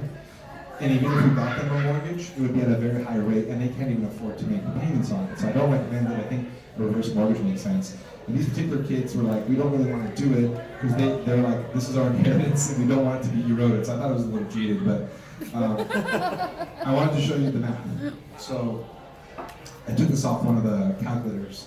So this is the assumption that is built in here. So today, this particular home is worth $1.5 million, and I assume that this individual was 70 years old. I assume they would live for 20 years. And I also assume a 5% appreciation. Would you say that's reasonable? That's not crazy, right? So 5% appreciation. After 20 years, their house is worth almost $4 million, right? I didn't adjust this for inflation or anything like that. This is just basic growth. They start with a $600,000 advance. So on day one, they've taken out $600,000, which is their max. And on day one, they have $900,000 of equity. So the math is basically, home value is 1.5, we gave you 600, your home still has 900 of equity. If you look at 20 years from now, your loan obviously is going to accumulate. In fact, your loan has actually, your cost of interest has gone up to $2.6 million, which sounds kind of crazy, but you still have $750,000 of equity in that home. So there has been some erosion to the property, but imagine a situation where, what did they do with this money? Maybe the $600,000 went towards buying a rental property. Maybe it went towards supplementing their retirement earnings or helping their kids. They can still live in that home. They don't need to sell it or downsize, and they still have a fair amount of equity in that home. So this is just a little example to show that, you know, even with 5% appreciation with it, which I think is very reasonable, there's still a decent amount of equity there that when they do pass away and sell the home, their family can, you know, use that. So I think I've got one more example here. So I took this is just kind of put some stuff together just to illustrate it further. So using that same $1.5 million purchase price, let's assume this was a rental property. And let's assume that your clients were borrowing funds. So we're comparing a scenario where your clients, or you guys are either considering using a HELOC yourself or borrowing it from someone else, or setting up a reverse mortgage with someone, you know, a parent, for example. So on the left there is the HELOC solution. So if you borrow $300,000, which is 20% down on $1.5 million, Based on current rates, you're paying $16.75 a month. That's the actual payment you have to service that HELOC every month, and that's just interest. On that mortgage, the monthly payment's roughly $71.50, which is going to be the same both ways, because you're still getting a mortgage for $1.2 million. Taxes and utilities, I just use a nice easy number, $500, and I use rental income at $7,000. Again, I'm assuming this is a triplex as an example. So on the left side with the HELOC, pretty significant negative cash flow because you're borrowing 100%, basically 100% financing at historically, fairly high rates. So you'll see that cash flow at negative $2,300 and change. If you're not having to make the payment on that reverse mortgage, you're only negative $650. And again, I'm using interest rates that are currently, I think, at 6% here in this example. As soon as we see interest rates moderate, that cash flow starts to look a lot better. So this is just one example where maybe we don't have access to HELOCs, but if a reverse mortgage is a solution, could be a way to still find a way to cash flow. So something to think about. Got another check-in. I think that was good for a Yeah, break. what am I at? Yeah, break would be good. Espresso. Yeah. Looking at this drawing. Go ahead. Can you refi a reverse mortgage? It's like 10 years. Yeah, you can. That's a good question. Okay, so just to get a little bit granular with the reverse mortgage, a reverse mortgage works just like a normal mortgage. So if you're getting a $600,000 reverse mortgage, you don't have to make any payments forever, but you do have to select a term. So maybe I would probably go with a 1-year term right now or a 2-year term. At the end of that term, you then have to renegotiate to whatever the new terms are. So when your term is up, or you can break it like a normal mortgage, you're able to reassess the home value and take out even more money, which is just provided to you as you get the difference basically. So yeah, you can definitely refinance it. So that's a good question. Oh.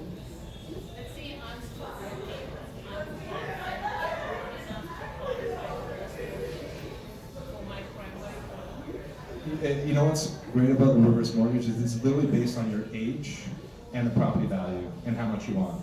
So if you're working or not working, you could qualify for that. Now obviously, because you're probably on the younger side of this type of product, I think, you might not get as much out of the property because it is based on age. But if you wanted to have a conversation specific, there's actually a lot of calculators. You can type it in like 60 seconds, it'll tell you what you qualify for, or we can share that with you. But yeah, it doesn't matter whether you're working or not. So I think I've got 2 more topics. I don't know if you Yeah, want to let's take a break break. this. There you go. Oh, quick check-in on reverse mortgage. Like, is there any prepayment? Like, you have to give to a term and then you quick. Yeah, so some clients have taken this solution because they're just like, I can't afford this variable rate mortgage, and I want to retire earlier, so we've done that. And they're using it as like a temporary solution where they may be doing it for a year or so, and at the end of the 1 year, if they want to, they can take it right back to an A lender. They'll just have a slightly bigger balance. So if you want to prepay and those sort of things, you can. Generally, that's not what you want to do with a reverse mortgage, but you can prepay at the end of the term. You can refinance it with the reverse mortgage lender, or just go to another bank again. But if I break the term early, It's just a penalty, like a normal mortgage. same thing. Yeah, the penalty will be a little higher because the rates are a little higher. But yeah, that's kind of good. And would the bank call on you, like let's say your value, like your property value drop? That's a good question. They're going to say, this is a funny story. So I did like an interview with one of the executives at Home Equity, which is one of the oldest sort of reverse mortgage lender in Canada. They used to be called CHIP. I think they're called, is it CHIP or is it the other way around? Now they're called Home Equity. They used to be called CHIP. Rebranded. Anyways, we had a conversation with an executive, and she wanted me to do a presentation of reverse mortgages, and I asked her to come in and sort of, it was like a podcast type thing, and that question came up. I think I put it on the slide, and after the presentation was done and we recorded it, she's like, do you mind if I send it to my marketing legal? I'm like, yeah, that's fine, no problem. So her legal's like, you have to remove that bullet. So I think what I took from that is, generally, if your value were to go down, I don't believe they're interested in taking over your home and kicking you out, but I think legally, I guess technically they could. It's just like a normal mortgage. So, in Alberta, for example, we've got an office in Alberta, and right now that market's booming. They don't, they live in a bubble. So in their eyes, real estate's going crazy there right now compared to the rest of the country. But in the last several years,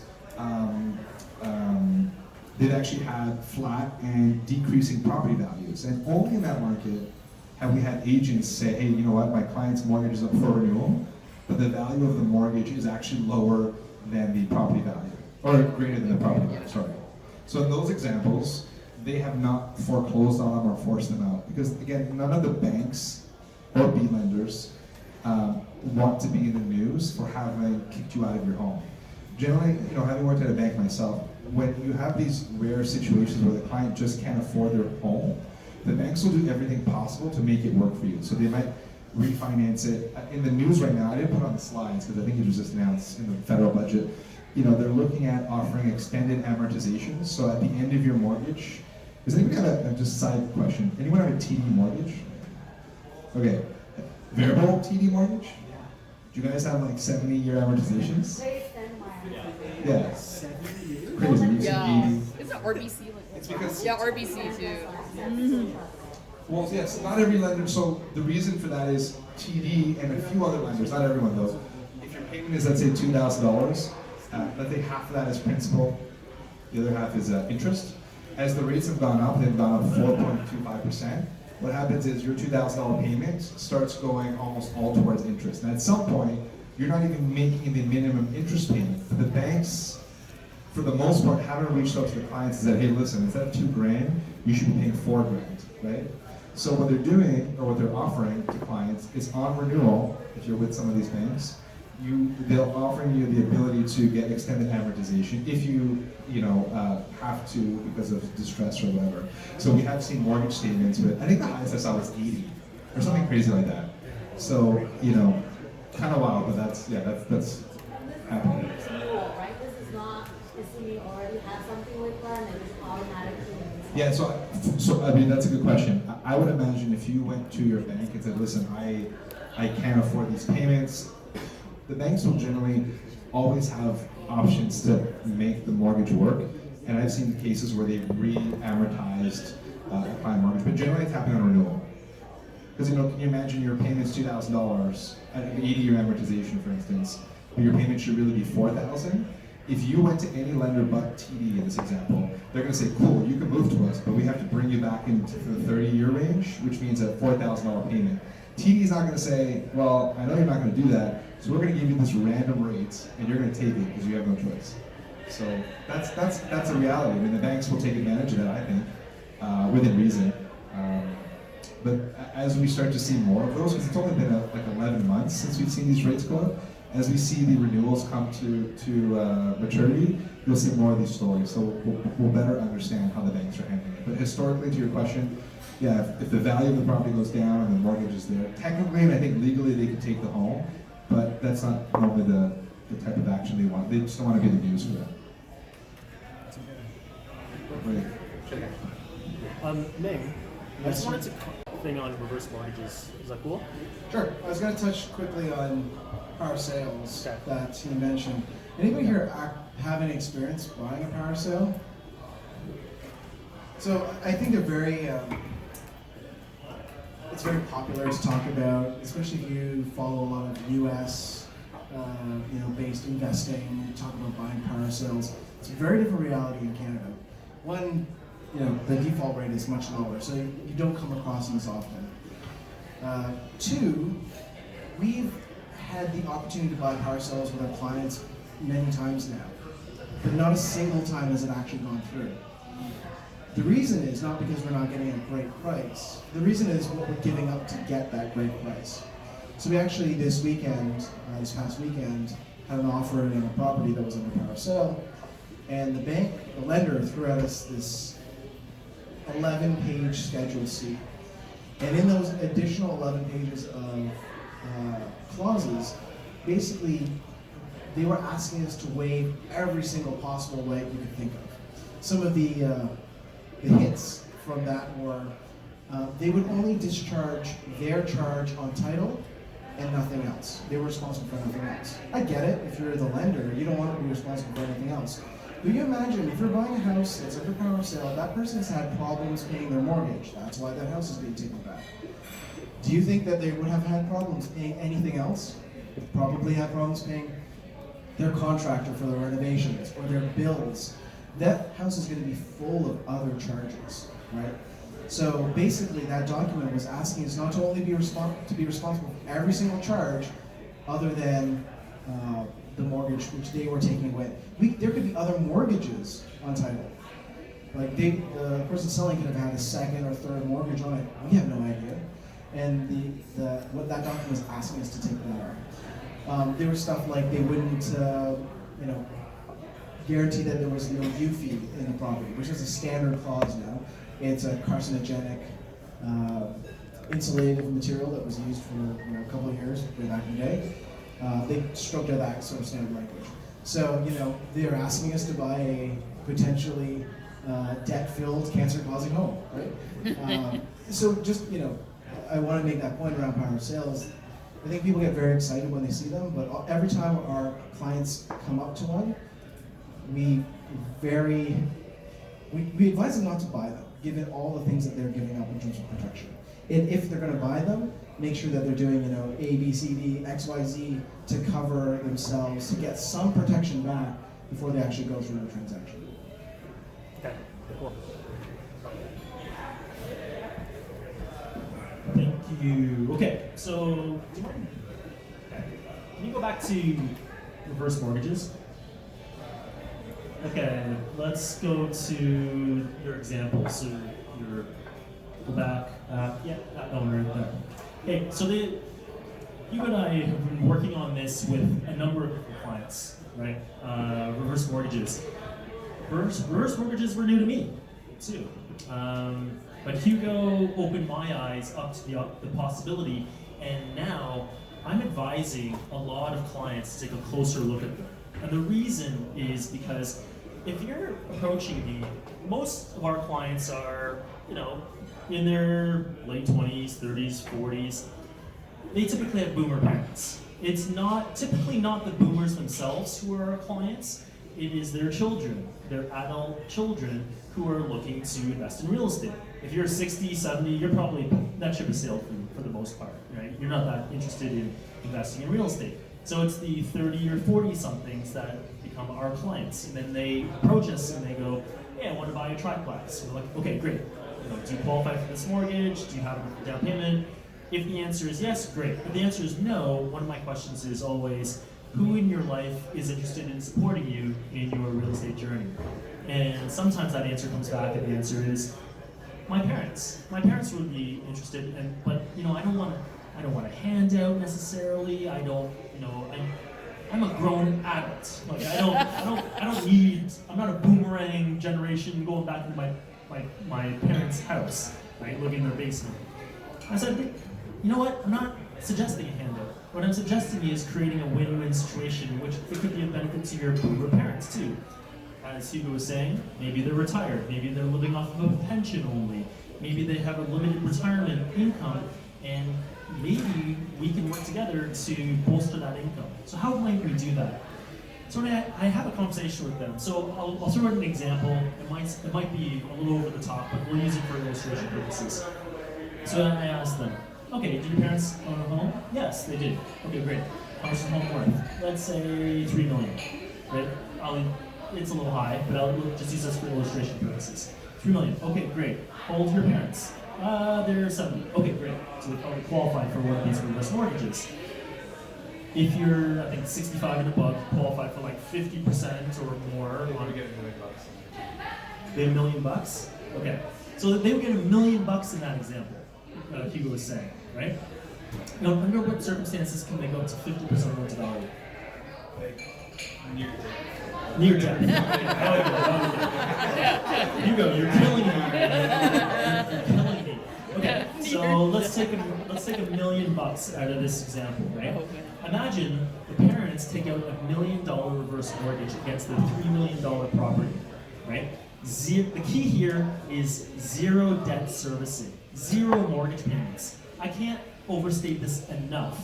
That is a killer feature. The reason is, imagine the parents take out a reverse mortgage for $1 million. They hand that to the children, the 40-something-year-old children, adult children. The boomer parents don't qualify for any mortgage. I mean, that's part of the reason they look to a reverse mortgage in the first place. But the children might qualify for a mortgage. And in a standard example we have as Volition, a standard triplex is about 1.5 million, let's say. 1.5 million making about $7,500 in rents. Very similar to this example. I think it's right. Yeah, it's very similar to this example. Hugo's out of date, but that's fine. But 1.5 million making $7,500 in rent. So imagine $7,500 in rent, roughly $1,000 of expenses. This is probably a touch low, depending on the circumstances. You're supposed to check the slide. Yeah, we're supposed to check the slide. But anyway. I said, yeah, I got it. But essentially, $7,500 in rent, $1,000 expenses, that means $6,500 left. That adult child only needs to qualify for a $500,000 mortgage now. $500,000 mortgage. And on that $500,000 mortgage, they only need to pay, let's do some math. $3 grand, roughly $3 grand. Low twos, $2,000, $2,200. They would only have to pay about $2,200 in mortgage payments with the $6,500 of cash flow left. That would bring it down to, my math sucks, around $4 grand. Imagine now, in the possession of that adult child, that 40-something-year-old child, they have an investment property. They can structure this as a win-win by handing, possibly, depending on the situation, they can hand that $4,000 positive cash flow back to their boomer parents to supplement their income, to the tune of almost $50,000 a year. So if they were only making $3,000 of a pension or old age security or whatever, you can bolster that significantly. This can be a win-win scenario, right? And so, there's lots of different ways we can structure this. I've taken it to the max, but obviously not everyone has a $3 million home. But a lot of Torontonians, if you're a boomer, you might have a $1.5 million home, $1.7 million home that's completely paid off, in which case the numbers change a tiny bit. But the underlying premise still stays the same. You could structure this as a win-win. If you understand these various concepts, and you understand the mechanisms through which you build wealth in real estate, you'll understand there's a million different ways. There's an infinite different ways to structure win-win scenarios. And so your boomer parents can be part of that equation, and you don't have to take it as a handout from them. So anyway, it's just food for thought. It's conversations I'm having a lot with clients right now, especially as mortgage qualification becomes more difficult for those 40-somethings to 30-somethings who are interested in investing in real estate, and their parents can be part of that solution. But again, not as a handout. Cool? Does that land for everyone? Seeing the power of reverse mortgage? Okay, cool. What? That's a good job. Oh my god, question. I'm new to reverse mortgages, but it seems, what's the negative connotation about it? It seems like I'm getting 40% loan to value, not paying any interest. I can use that to invest. Sounds pretty awesome, right? What's the... Where did the bad rep come from? Yeah, where does the bad rep come from? Do you want to speak to a bit of that? Yeah. I didn't know about the product. I had heard about reverse mortgages many years ago, and I had heard they're bad, they're scams. That's what I heard about. Yeah, I mean, every time we present the reverse mortgage, either they already have a perception of it, so the marketing team at all these lenders are doing a crappy job. But I think the main negative is people just can't get their head around the concept that I don't have to pay this back ever, and it's just going to keep ballooning. And the idea, I guess, that balance and that debt that just keeps growing could get to a level where you no longer have any equity, right? And I think if you do the math, and I was trying to be conservative with 5% a year, if you look at the math, that doesn't seem to be the data that we've seen, at least in the GTA. So yeah, the negative connotation is that, I'm going to lose my home, my $1.5 million home, I'm going to lose all the equity in 5-10 years, and I'll be able to live there. So whenever we present it as an option to a non-investor client, this is just someone who's like, hey, you know what, I'm 65, 70 years old, I've got a small mortgage, what are my renewal options? When we present that, even though their income is limited, they're probably spending half their income towards servicing their mortgage at this older age, we say to them, listen, if you consider a reverse mortgage, you can supplement your pension, you can retire immediately, you can have all of these things that you probably have been holding back. But in their mind, I think Canadians are sort of programmed to like, no, I just want to pay off this debt. Even though you may be paying off this debt for the next 10, 15 years of your life. Right? So I think that's just how we're programmed, is debt is bad. Yeah, 100%.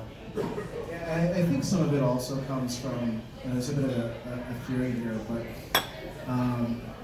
correct me if I'm wrong, but I think loan to values in the US are more lenient, and you can have a higher loan to value. Right. So you can have a higher loan to value, and the rates are B lender rates, and they've always sat around B lender rates, right? Like even when we were, A lender rates were considerably lower. So if you have a higher LTV and you have a B lender rate, it's actually, it's a less attractive product, I think, at that point in time, because it's not as similar to what you would be getting at a regular lender. And I think there's this connotation of it's a predatory practice because of that, right? Here's a senior who doesn't understand the full depth of what they're getting into, getting an expensive mortgage compared to what maybe was available at the time, and at a LTV which is risky, right? It's supposed to, up here in Canada, it's a lot more conservative. So I think that's probably some of it too. Wait, I'm sorry, and what happens to the interest that's not being paid, that's added to the debt balance? You want to go to the slide? Yeah, so it's like a balloon. Oh, yeah. Give him the mic. So the example here, if you look at, trying to figure out those colors here, so the amount that this person took out was the $600,000, which I believe is the green, the one in the middle. And you'll see that the reverse mortgage initial balance of $600,000 continues to grow every year. So if at the end of year one you've got an interest cost of $660,000, let's pretend it's 10% for easy math. At the end of year one you've got $660,000 that's been accrued. At the end of year two you're now at 30, right? And it just keeps adding up. So in this example, the interest will have gone from $600,000 or the balance all the way to what have we got there? $2.6 million. So it continues to accrue. But the idea would be, because you're not borrowing generally more than 20, 30, 40% on average, there's so much equity in the home that even though you're accruing interest on $600,000, the property, which is worth $1.5 million, is growing at a rate that exceeds, usually, the amount of the interest. Which is why at the end of 20 years, this person still has $750,000 of equity, and they've lost a little bit of equity. They've also continued to live in their family home. They haven't had to downsize. And we come across a lot of clients that are like sitting on an annex property. It's like $3 million or something at a higher price point. They're just like, I can't service a $15,000, $20,000 tax bill anymore on my pension, and I have to sell this place to supplement my lifestyle. But I also have a huge family. They love coming to this house. That's where they grew up in. So this is the kind of thing that, like, okay, why don't we take out $1 million? If you want, you can invest that in real estate, or just find a financial advisor who will invest that for you conservatively, and that is now a source of your retirement. You retire instantly. It's amazing. So I think it's a great tool. It is definitely misunderstood, and we're trying to, highlight the benefits of it, particularly as the population does get older. And this is a solution that I think is very attractive. On this one, by the end of 20 years, you will get to collect 80% loan to value.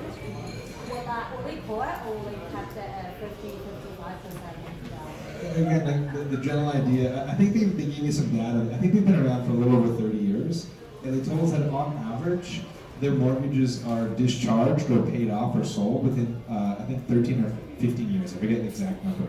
So based on their data, they don't find that most individuals hold the property that long, but we've been told that they don't call a mortgage or try to get you out. In this case, there's still tons of equity in the property after a 20-year timeline. I think they've done, the formula they've created is, if we've got 100 people in our pool, and the 80-90% of them are going to get out of this mortgage in a small amount of time. The ones that don't, the outliers, we're willing to take that risk because we're getting paid a pretty generous interest on interest, right? So, it's definitely a good deal for the lender, but I think it could be a great deal for the client too. And that's why there's only 3 lenders, as far as I know, in Canada that do this. Because it's very difficult to get into this type of business, because you might be lending out money today and not see that money for years. So it's not the kind of model that works for everyone, which is why there's only 3 out there. I've only got two more things to talk about. And we can kind of get some of the networking and stuff going on. So what I wanted to cover was the approach that we take when we're working with investors, and we call this the financing blueprint. In a nutshell, the idea is when you're working with a mortgage broker, because we don't only have access to one lender, we work with a lot of the big banks, credit unions, B lenders, whatever, whoever's out there basically. We're able to sort of navigate at a very high level different lender approaches that you should be taking versus walking right into your branch, where your branch is going to give you just whatever their options are. They're going to map out a solution based on their policies. We can identify earlier on where you should be avoiding and where you should be going to make sure you don't hit that wall if your intention is to grow your portfolio beyond one, right? So that's kind of what this concept is you should be looking at your investment portfolio like a chess game. So if your intention is to have more than one rental unit, having some strategic financing solution is going to allow you to go from 1 to 5 or 10 or even more if that's your plan. So again, we might use very specific lenders at first door and then use very different lenders later on, or maybe save certain lenders for later on that are maybe a little bit more flexible. So that's kind of the concept. And I could do a whole 1 hour thing on this. I'm not going to do that, but I did want to kind of just share some of the general strategies or ideas at the different stages. So at that first stage, we'll call that the setup stage. Generally, you're at 1 to 4 properties. This is still below the threshold where the banks will start making it even more difficult to get financing.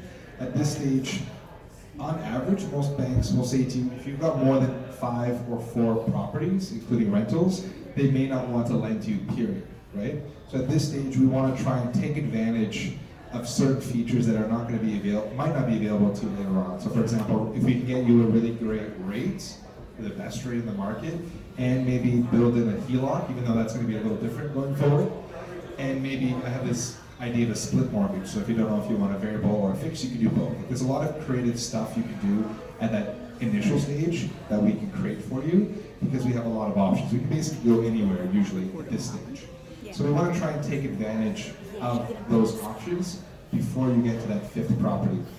Generally, if you're buying a rental property and you're trying to get startup capital, one of the best places is to go into your personal residence. A lot of the clients who bought their first rental property refinanced, took a little bit of equity out of their first home or their existing home, and then kind of repeated that process as they kept adding more and more and more. You'll find that as you start to invest, it's like you build this amazing momentum where I've got clients who said, I don't think I want to buy more than 2 properties, and they're now sitting at 10 over the last maybe 5 years. There is a great momentum that is built by taking that equity and applying it strategically to other rental properties down the road. So generally at this stage, if you haven't already, revisit the financing or personal residence to try to extract some money and put yourself in a better position. If you've decided that you want to grow your portfolio pretty aggressively and you've gotten to this 5 to 10 stage, before buying your 5th property, you really want to assess your profile because there are going to be less lender options at this stage. The lenders are going to be a little bit more technical with how they qualify you, so it's not just credit, your income and expenses. They're going to look at a DCR, debt coverage ratio, which is kind of a formula to determine how much income and how much expenses does your portfolio have. So it's not just you can have an amazing salary, and your salary can cover all the mortgages, but if your portfolio doesn't service itself, which is what this formula will tell the lender, they might not want to lend to you anymore, right? So the banks are going to ask to see your T1 generals. And I'm just going to stop here, because this is a pretty important one. There's a lot of people that we work with that just don't report the income correctly on their T1 general, and I know it's great because you don't have to pay taxes on it, but the CRA is going to come after you at some point, especially with all the debt that they're in right now. I think the CRA has a task force of people just calling individuals to make sure they're making payments. But one thing that makes a big difference in our world is if you're not correctly reporting rental income, whether that rental income is from Airbnb, from renting it to a friend, and if you're starting to accumulate properties, then don't expect the banks to give you great solutions. Because if you're telling them that you've got 3-4 rentals and you're not properly declaring it, or you're declaring half of what you're getting, trying to get away with it, the banks are going to say, well, you've got all these properties, but you're only reporting $20,000 of rent per year, so how do we know you're actually making this money? we don't want to do anything with you, right? So just keep that in mind. Make sure you work with a great accountant to make sure you're able to write off certain things so that your tax bill isn't too bad. But that is going to be looked at as soon as you start adding a few properties to portfolio. In the beginning, we could probably get away without providing a T1, but at some point they're going to start asking for that. So just keep that in mind. At this stage, yeah, there's still a couple of big banks that will go up to even 10 properties that will consider options for you, but they're going to have restrictive features, maybe slightly higher rates as well. Credit unions are one of the more popular options we use generally, which is why we try to save credit unions for a little later. And then obviously B lenders, they're always an option, but sometimes we're stuck with having to go to a B lender because that's the only option. So normally we recommend before you get your 5th property, because that's the threshold for a lot of lenders, let's do a proper full assessment, see if there's any opportunity to take out some equity before you go ahead and buy that property, because that is where some banks will just say no to as soon as you have that 5th. And then the last sort of, I guess, journey, if you will, in this blueprint concept is if you're getting above 10 properties. Now, it doesn't have to be 10. This is just sort of, kind of one route. You could do this at 2 or 3 if you want. But at this stage, if you've got significant equity in your portfolio and maybe you no longer qualify for lending because you've stopped working because you have all this rental income now, then maybe treat your rental portfolio like a business. And there are actually commercial financing options that can be available to you if you've got a large portfolio. That essentially is almost like getting financing for an apartment building. So if you've got 5, 6, 10 properties with a lot of equity, you get cash flow, we can have a commercial lender review that file as if it's a commercial mortgage and give you access to options where you may have not been able to get access to options. Commercial mortgages, if you're going the non-CMHC route, you can get access to up to 75% loan to value. Amortizations generally stop around 25 years, and then you're paying commercial rates and fees, which are a little bit higher than an A lender, more or less. And then debt coverage ratio is going to be a lot more aggressive here. So again, this is for the individuals in this room, or just in general, who are looking to scale up. There is a way to do it, and this is kind of what that world would look like for you. So I'm just going to get to the last slide, which is like trends, rates, things like that. Number one question we get. So let's talk about mortgage rates. So I broke this down into 2 sections. I've got a variable rate section and a fixed rate section, right? So let's talk about variable rates. So there's a graph here, basically going back to January 1st, 2022, the good old days, when the overnight rate, or the BOC is Bank of Canada, at that time the overnight rate was 0.25. That's the rate that is used to determine what your prime rate will be. So the bank borrows money from the Bank of Canada at 0.25, and then they charge you, at that time it would have been like 2.5%, which would have been prime. So that's kind of the spread, more or less, that's kind of how that works. So since, I think it was March of last year, rates have gone up 4.25%, which is what that graph represents. So, as we mentioned earlier, prime is now sitting at 6.7. And the reason I wrote with most lenders is because some banks, TD, has a higher prime. I think it's 6.85. So on average, prime is generally 6.7. So keep that in mind though, because I've had clients come to us and say, well, my bank is giving me a better rate, it's prime less, whatever. And sometimes it's because their prime is actually higher. So it works out to be the same rate or worse. So maybe just check with your lender what their prime is. So right now, I provided a pretty big range here because there's so many ways to price a mortgage. You might have a mortgage rate based on how much down payment you've put, your credit score, the size of the mortgage, there's all these variables. So what I did is I created a range here. So if you're getting a 5-year variable rate and you've put down 20%, not the most ideal rate right now because you're probably going to be on the high end of that range. So somewhere in the 6.5 and up range is the average 5-year variable. The discounts are actually not that great today. But if you're putting less than 20% down, you can get some of the best variable rates in the market, which are going to be closer to 5.7, maybe even a little bit lower. So that's kind of why that range is so varied. And this applies for personal residences only. Some banks will charge you a premium or a higher rate for rental properties, which is why the rates on this range can be a little bit higher. So if you're looking at going that route, this is where the rates are currently at. As much as I love variable rates, it's really difficult to be suggesting a variable rate where historically we were looking at prime less 1, prime less 80 or 90 or so.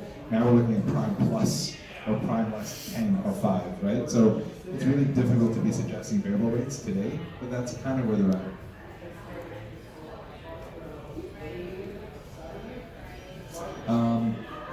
let's talk about fixed rates. So fixed rates are primarily impacted by bond yields. So bond yields are usually 1 to 10 or even more. And so a 1-year bond yields is going to have a direct correlation with 1-year fixed rate. So if the bond yields go up or down, that's going to affect rates. So, anyone know what happened the last couple of weeks in the States? We had some bank failures, right? That was interesting because the Bank of Canada basically said in their last announcement that they were just going to keep rates flat for most of the year. Their expectation was to just hold rates as is, and most economists were predicting rates would come down 1 to 1.5% next year. That was basically before the collapse. As soon as that collapse happened, the market reacted, which is what this graph is representing. I don't know if you guys can see it, but I can barely see it. Mid-March, this is the average yield for up to 3 bond yields. They were sitting at somewhere around 4.3%, I think is what it says there. And because of the bank failures that we saw, the market reacted to that and saw bond yields drop significantly, as low as, I think it says 2.5 to 3.5%. So pretty significant drop in a short amount of time. And what also happened is the market started to reprice expectations around rates, where some of the market feels that we might actually see in Canada a rate drop of 0.5% by middle of this year. Whether that's going to happen or not, we'll see. But that's what the market's currently pricing right now. So a couple of rates, again, these are just for reference to give you an idea of what's up there. So we've been primarily recommending shorter term solutions for most of our clients. It's really difficult for me to recommend someone take a 5-year fixed rate, knowing that we're at the high end of where rates should be, and we're currently sitting in this world temporarily until we can get inflation down and cool the economy, at which point we'll see rates come down. So it's difficult to tell someone, hey, you should lock in at 5% for 5 years. I do think that rates will ultimately come down. So right now, if you're looking at a short-term solution, which I think is ideal, because it allows you to lock in a rate, not have to worry about rate fluctuations, and then renew at the end of your 1 or 2 year term. Somewhere in the 5.5% to low 6% range is average. What's interesting is these rates haven't changed too much in the last few weeks. So even though we saw that massive decline in the bond market, which generally means that rates should be coming down, the banks haven't reacted with rate drops. And that's kind of normal for a bank. Guess what happens when the rates go up? The banks immediately, almost instantly send us an email. Rates are all higher as of yesterday. The rates have actually gone down bond yields have gone down between 0.5% to 75 points. And for the most part, the short-term rates, we haven't seen any real discounts yet. I would imagine that as this is sustained and the banks continue to build up a very healthy margin, someone's going to put their neck out and say, we have a better rate now. But we haven't seen that yet. So some of these rates are reflective of the last couple months though. But I think that if you're getting into the market and trying to get a mortgage in the next couple months, you'll probably see this a little bit lower, hopefully. So somewhere that mid-5s to low 6s is where you're going to see it. And if you're looking at 5-year terms, you'll notice that 5-year terms are a lot lower.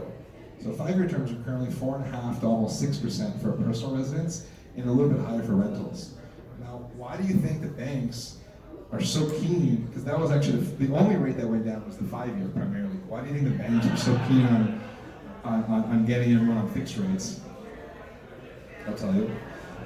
Go ahead. Well, they know that rates are coming down, so might as well lock everyone at. Exactly. So the banks, I don't know if anyone has had to do a renewal call. Has anyone spoken to a bank about a renewal? Yeah. Did they push a 5-year fixed on you? What are they trying to get you to sign up with? They were just trying to reevaluate Got it. all of the percents. Okay, so they're good. That's probably the right approach, but most of the clients will reach out to us and say, a bank gave me this really, really good 5-year fix. And the banks know that the average Canadian will break their mortgage every 3.5 years, which is going to come with a very hefty penalty when you're on fixed. And with rates still relatively high, knowing that over the next 5 years we'll likely see them come down, the banks know that they'll probably be able to make a good amount of money there. So we did see the 5-year rates come down. And when you start looking at these rates, 4.5% doesn't look so bad. But if the economists are correct, sometimes, most of the time they're not, and we see rates come down 1 to 1.5%, we'll probably be very close to that by next year anyway. So why would you want to ride that out for 5 years? Again, this is not for everyone. I mean, we have some clients that are on a fixed income and they just can't deal with fluctuations, so that's the kind of client that should take that. But just keep that in mind when you're going up for renewal. You know, maybe not a long term right now, but that was the one area that we did see a huge drop. So just a couple other little data points that I think are interesting. So inflation. So, you know, the Bank of Canada feels that by the mid year, we should see inflation come down quite a bit. Currently, actually as of last month, it's gone down a decent amount. It's at 5.2% still, down from 6.3. I remember, I don't know if the exact number, but I feel like it was just north of 8% at some point last year.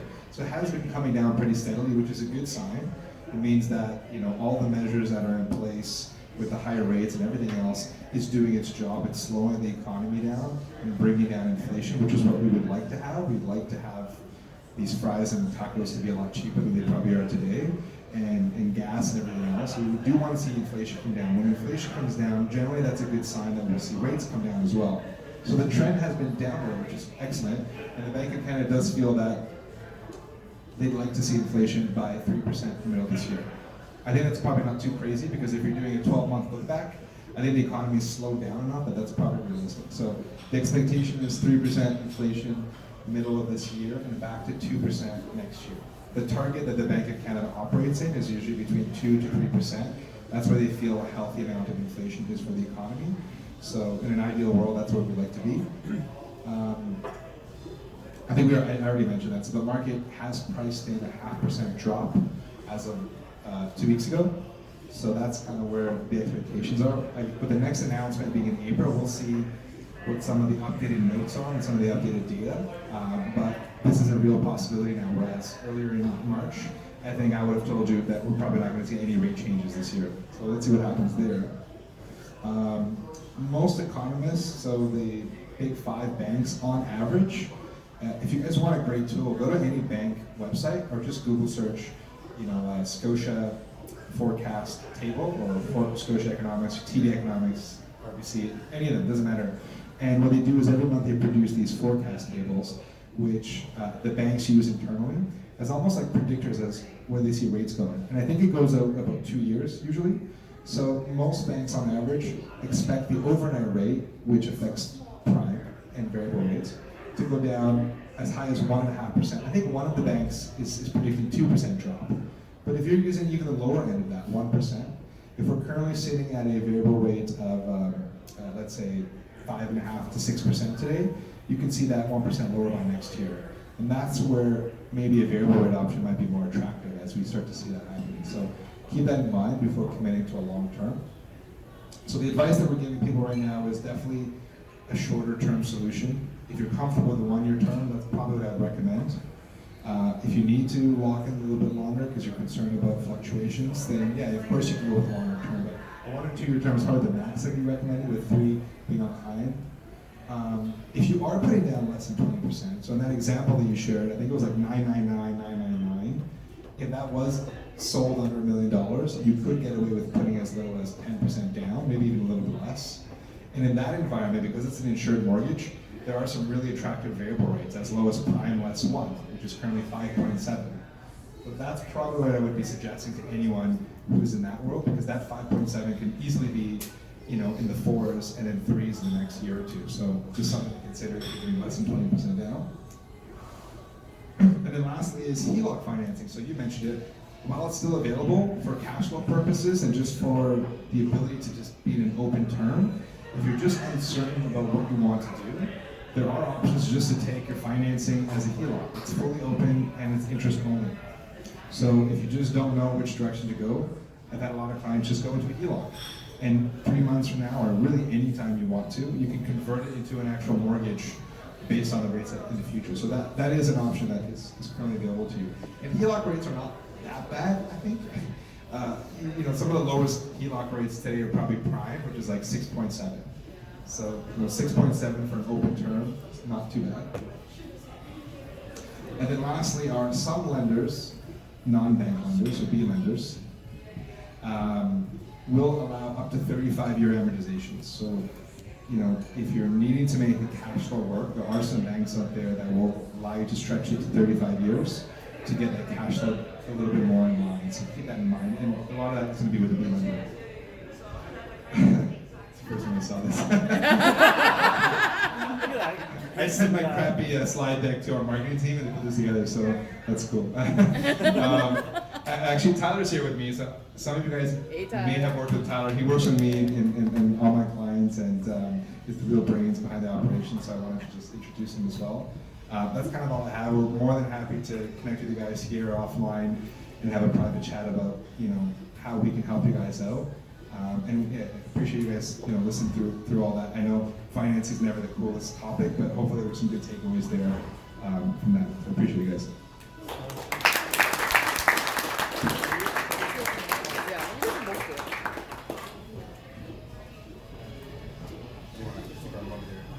So, any questions for Hugo? Everybody's a mortgage expert now? Awesome. There.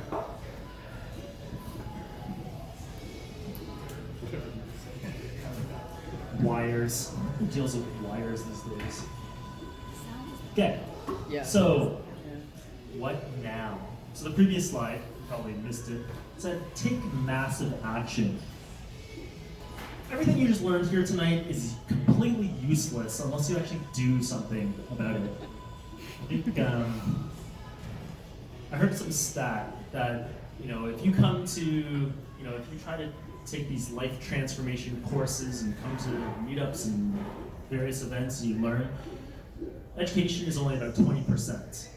And unless you actually implement that with intensive or massive action, it ends up, you only gain 20% of the benefit. The 80% of the benefit is through massive action and actually implementing some of this. With that in mind, what we wanted to do is at least do a quick recap. I'm going to start with mortgages and then go back to the other one. So I didn't actually know what Hugo was talking about today, so I just had to say key takeaways, whatever Hugo said. But as he was speaking, I made a couple of notes. So a couple of key takeaways, just in case you missed it. If I heard you correctly, it sounded like short-term solutions on fixed right now end up being the best solution for most people. Short-term fixed, I almost never go fixed, but maybe I will. Short-term being 1 to 2 years, but 1 year if you could bear it. That's what I'm hearing from you, right? Rates are a little high. That's a challenge. Sorry?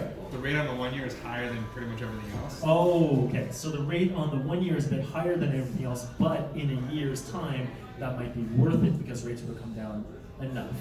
So you're taking a little bit of a gamble, but it's an educated guess. Yeah. Question for you. Pricing on variable. So prime, we expect prime to eventually trend downward, but what about the repricing of variable as a discount to prime? Well, so in the last like, let's say 3 to 5 years, most of the recommendations we were making was to go with variable. It's pretty easy to recommend a variable when the rate was like 1.5, 2%. But even at that time, the discount, which is like prime less whatever, the discount was very generous. It was very common to see prime less 1, prime less 1.2. I think it was pretty much the lowest. Prime less 60, 80, all that stuff. That was pretty normal. But now we're seeing prime plus and not negative, something, or prime less 0.1. So the discounts are so minor that even if prime does come down, at the moment, it's difficult to be recommending that. I think you're probably better off with a 1 year term still. Now, we would expect and hope that the repricing of variable will get more attractive. Part of the reason that the variable discounts are actually pretty small is because the cost of business for banks with things like defaults, there's also higher requirements now at the bank to have larger deposits. So their cost of business has gone up, and we have seen those discounts shrink quite a bit. But we would expect that as the rates come down and the profit margins get a little bit more attractive, the banks would be willing to start increasing those spreads. Now we have seen this tiny little trend where some of the banks are offering slightly better discounts. I think one of the bigger banks is going as low as prime less 60, which is crazy because we haven't seen that in so long, for a regular mortgage. So I think eventually they'll get there. But currently, you know, if you're getting a 5-year variable mortgage at prime or prime less 10, I don't believe it's worth it right now until we start to see the rates come down. So I would probably go short term. So really, it'll be a combination of prime coming down as well as discounts increasing over time. What do you think, what's a good target over the next 6, 12, 18 months on the discount factor? Discount factor? I mean, if I had to guess, I mean, because anything could happen. You could have another war or a snowstorm or something. I would say towards the end of the year, if I had to guess. Actually, one interesting option we have, and I won't name the lender, but one of the big banks we work with, they'll do a 1-year term, and 6 months before the end of your term, they'll allow you to early renew. So that's actually been a really, really great option because we can say, listen, we can lock in this for you at 1 year. 6 months from now, let's hop on the phone, revisit all your options, and you're able to, without a penalty, go into any term. So that's the kind of thing that we would be highly recommending because it's a great way to almost like hedge you know, your ability to get into something a little bit different without having to be stuck with that rate for a year. So it's actually Scotiabank, I guess I can say. It doesn't matter. But yeah, that's one of the lenders that is able to do that. What's a target discount factor? Just to ask the question here. Prime less. What would be something that we're looking? Oh, by the end of the year, I mean, if you can get like prime less half, I think that's not a bad deal because like getting prime less 25 is like you gotta go to like, you know, the CEO level to get that. It's a joke how conservative the banks have been. But if you can get prime less 50 today, that's probably not a bad deal because when you know, prime is currently 6.7, so prime less 50 6.2. If rates come down 1.5%, you're now sitting under 5% in 12 months very likely. So that's probably not a bad deal, right? So if you're getting those type of discounts, I think it's worth it. So anywhere around prime less 50 is probably doable. You know, and I think I would probably take that deal. Cool. Thank you. Okay, so another key takeaway. I want to make sure that this doesn't get lost. This whole HELOC thing going away at the end of October, this is really, really upsetting. I'm having a visceral reaction to this right now. But don't let this opportunity pass. So if you have existing properties, consider a conversation with Hugo and Tyler. If you are considering an acquisition, consider the acquisition before October. And in fact, as per the market conditions that Ming was talking about, really the market's starting to heat up anyway. So the earlier the better, right about now anyway, on the acquisition front. Something else I want you to make sure you take away. It's as much as we're talking about rates right now, and you know, it's a very common conversation. In fact, one of my buddies just yesterday WhatsApped me and said, "Hey, my brother's renewing his mortgage. She go variable fixed." I didn't answer him. I just sent him the link to this meetup. I don't see him here, so it proves he didn't actually show up. But as much as we all talk about rates and chasing lowest interest rate, as an investor, we want to be above the fray. We want to be more sophisticated than everyone else. Everyone else deals in the minutia of lower rates and chasing lower rates and all this other crap, right? In fact, there are some discount mortgage brokers out there who buy down their rates. You can get a lower rate, but that's not what you want to necessarily do though. What you want is you want to be strategic because access to capital, access to financing as a real estate investor is the most important thing. It's not the rates. It is not the rates. It is access to capital. So what's the saying? What's the saying? There are only two types of investors. I'm going to butcher this saying because I know what it means. I don't remember it word for word. There are only two types of investors. Those who have run out of money or those who will run out of money. Right? And then you can also substitute money here for financing. Those who have run out of financing or will run out of financing. And that's why the HELOC thing is so upsetting. Yes, this is why the HELOC thing is so upsetting to me. So, okay, anyway, so Hugo and Tyler have demonstrated this so meticulously through their blueprint strategy, right? It really is a chess game, and you really shouldn't be just, in our estimation, yes, you can approach your banker at the retail branch, your mortgage specialist or whatever. This is what I like to do. I actually like to talk to these guys first, because I've worked with the guys long enough to know that they have your best interests at heart. There's been so many clients that I've sent their way, and what they said, what they told our clients was, listen, you have a really good relationship with TD or RBC or BMO or whatever. Go, use them first. Because actually they're giving you a pretty good deal, they're getting it done on exception or whatever. Use that relationship first, then come back to us. There are very few mortgage brokers I know out there who would do that.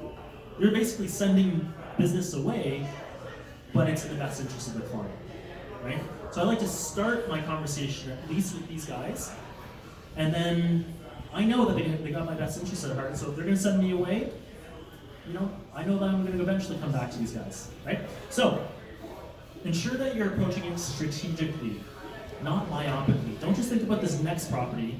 And if your aspirations are just one property, then okay, great. But if your aspirations are greater, and I work with a lot of people who want to use real estate as a means to retire early, FIRE movement. They want to use real estate to take care of their parents in their old age. They want to put their kids through school. They want a house out in the Skokas or whatever those aspirations might be. Then it might require acquiring more than just one property. And what you don't want to do is paint yourself into a corner. And I've seen this time and time again. Unwinding those positions from a financing perspective can be costly and time consuming. So approach it strategically, keep their financing blueprint in the back of your minds. So it's not about the lowest rates, it's about being strategic. Question for you. You mentioned appraisals really early on, and the context was around appraisals for acquisition. How are appraisals doing on refis right now with regards to actual market price? That's a good question. Well, I mean, the appraisals in our world, and I'm referring to A lenders, credit unions, and B lenders, the appraiser is going to be referencing recently sold comparables, ideally in the last 30 days, but sometimes 60 or 90 days. So if the market's been pretty flat and there hasn't really been any activity, we're finding that whatever the client thinks their place is worth, it's generally a little bit lower. So working with someone who actually knows the market, like these guys, we can normally get a much more accurate assessment of the value. But I would say that, the way that appraisers work is if there isn't enough comparables in the neighborhood, they'll sometimes go to a different neighborhood to try and use those comparables. And they'll also adjust the value based on the trend of the market. So if the trend of the market, I wouldn't say so much now, but if it was in the last 6 to 9 months kind of on a downturn, they'll adjust the value because they assume that it's only going to get worse. We have seen that the trend has actually been a little more flatlined.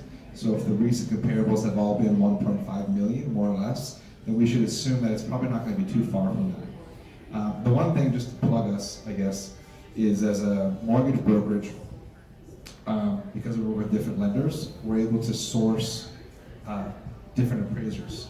So Tyler has built a really good reputation with all these appraisers. They're just like, listen, I need this value. You gotta make it work. At the end of the day, we Take this out of the recording.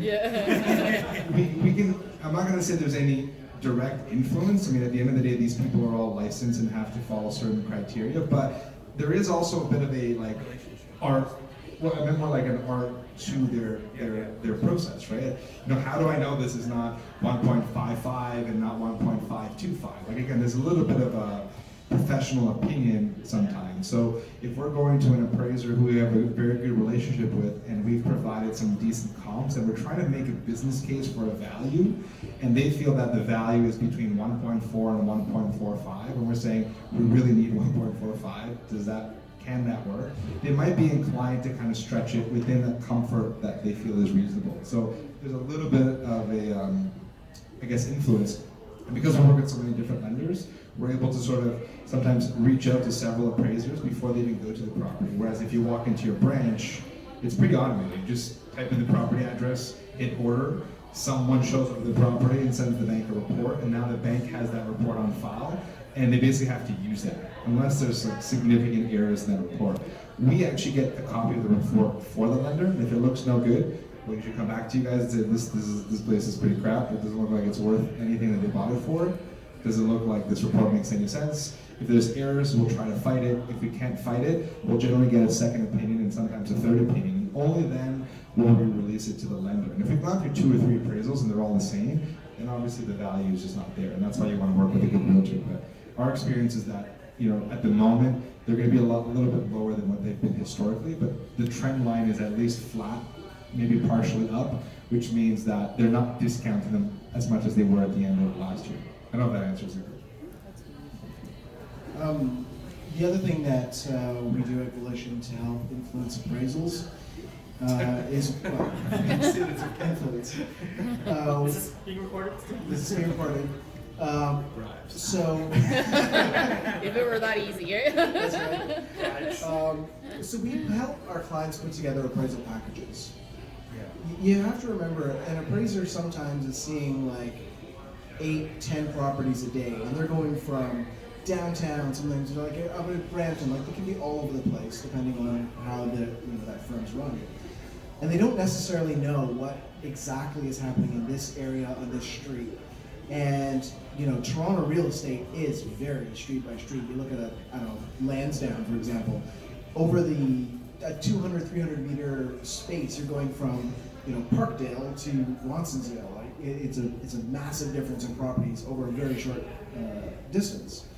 So we help our clients put together these appraisal packages, which they literally give to the appraisers. Some appraisers will take that appraisal package and throw it in the garbage, but more often than not, they actually use it as reference.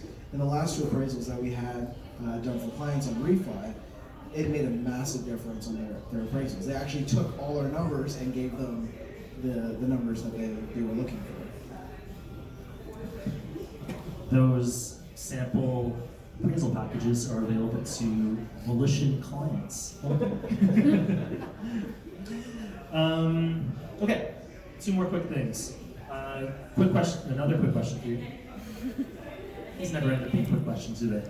Okay, SVB, we talked about Fed. Fed increased rates. What does this mean for Bank of Canada?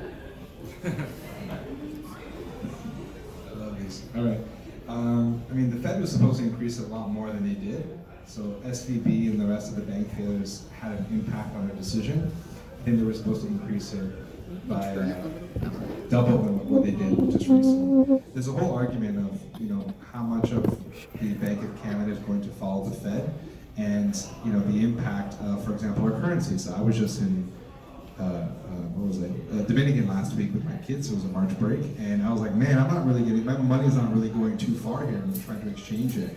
So our currency has been taking a beating because we have basically communicated to the market that we're no longer going to be increasing rates, and potentially we're going to start to decrease rates. The rest of the central banks, pretty much in the developed world, have all basically said, we still have issues back home, we're going to need to continue to increase rates. So because of that, among other things, the Canadian dollar has actually taken a huge beating. So there's a whole argument of how much can we discount our bank rates to a point where there's a significant impact on our ability to export or import goods. That's a whole argument there. I think most politicians will say that we operate an independent central bank and the Federal Reserve has no influence, but that's not necessarily true. So I don't really know if I can answer this question, to be honest, because it's difficult.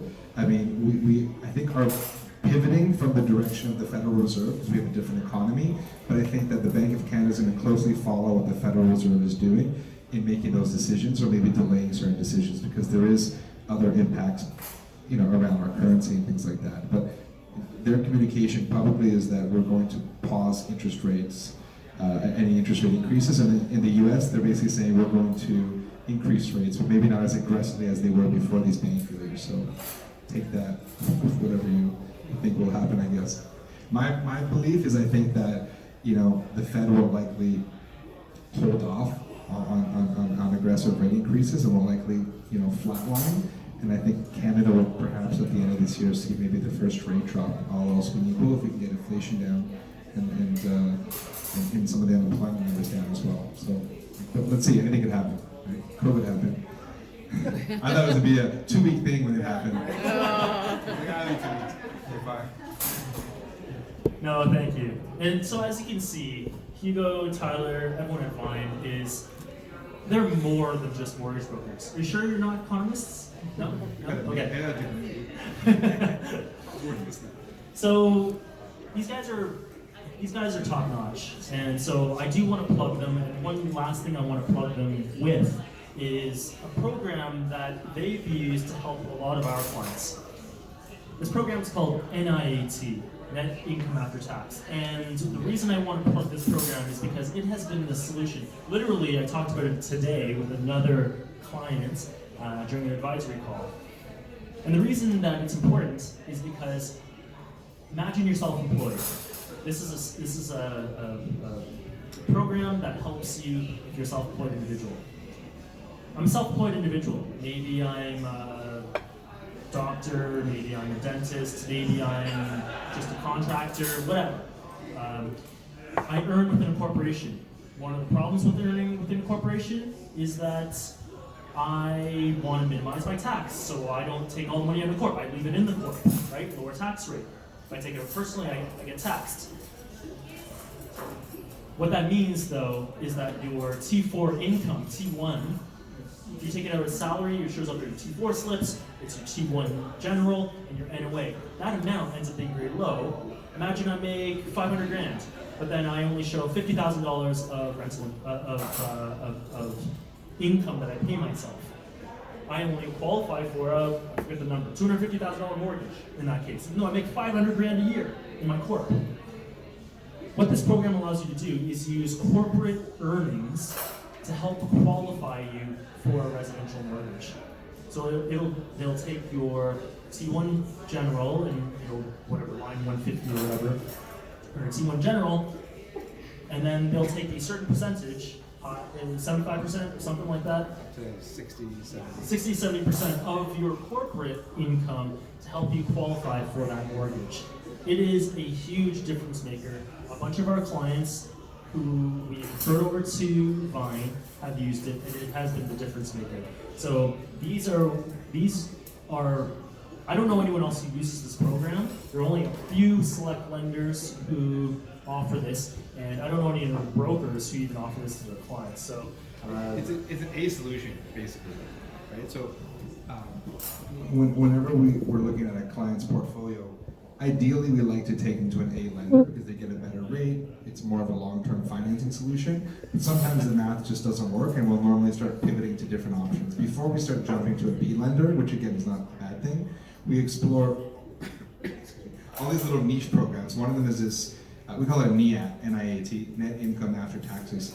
The idea is if you show $100,000 as salary in your business, but your business has another 200-300 or whatever in the business, most banks will not use that, but through this program, if you have your financial statements, we're able to use a percentage of that, add it to your regular income. Now you have maybe double the income. And now we can get you a regular mortgage, best rates, and so on. So we always explore that and see if we can make it work before going into a B lender who will definitely do it. So yeah, it's something that has worked with a lot of the additional clients actually. Like professionals who've got established companies and things like that. Cool. Okay. So now coming back to the first bullet point here. Actually, Matt, one more thing I was going to ask. Since we're doing a mortgage palooza over here, one more program I want you guys to kind of speak to the folks about, because it may close as an OSTI window. I don't know the exact name. It's like that high value program, network program. Maybe speak a little bit about that and whether there is OSTI impacts and whether it actually needs to be taken sooner rather than later. That's a good question. As far as we know, the lenders are still offering it. Actually, one of our lenders, this course is the worst.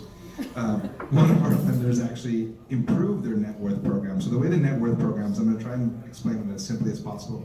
let's say that you're, based on your income, you can qualify for a mortgage of $1 million. And that's all you can qualify for because that's what your income allows you to. Now, before I start jumping to a B lender or some sort of alternative lender, one of the programs I might want to consider is net worth. So let's say you have RSPs or tax TFSAs or any sort of savings like liquid, which means that you can access it if you needed to. I can leverage those savings to top up your mortgage amount. So let's say you had $500,000 sitting in your RSP or whatever, it doesn't matter. I can use that to add to your $1 million mortgage. So now you can potentially qualify for a $1.5 million mortgage because there's a dollar for dollar sort of increase to your mortgage. So that's another program that we can access through our A lender channel. They charge you a regular rate, so they're not paying a premium or anything. And as far as I know, I don't think OSFI's changing that, but one of the rules, I think it was number 2, it said something like they want to revisit some of these like niche programs. So again, we don't have any communication, and the fact that one of the biggest banks yesterday or today just made that policy a little bit easier. So in the past, the policy was you have to have the money for 12 months in the bank account. And because people have their money moving around so much, a lot of times it was difficult to qualify for someone because we couldn't show that they've had $500,000 for 12 months. But they've removed that requirement and said you only need it for 90 days now. So you can kind of get a little creative. I won't say it, it's recording. As long as you've got money somewhere for 90 days, it might help your borrowing power. I'm sure you can figure it out. Okay, cool. Thank you. Yes, in fact, now that Flo brought this up, there's actually a client that Hugo and I worked with together who used this. Income was here. I was like, I know you want to invest in real estate. I don't know how it's going to happen because I don't know how you're going to qualify for this mortgage.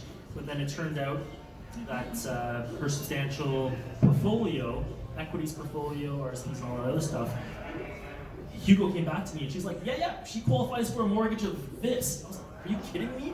How'd you do that? So yeah, powerful program too. Okay, switch gears. Come back to what Ming was talking about before. So just so we're clear,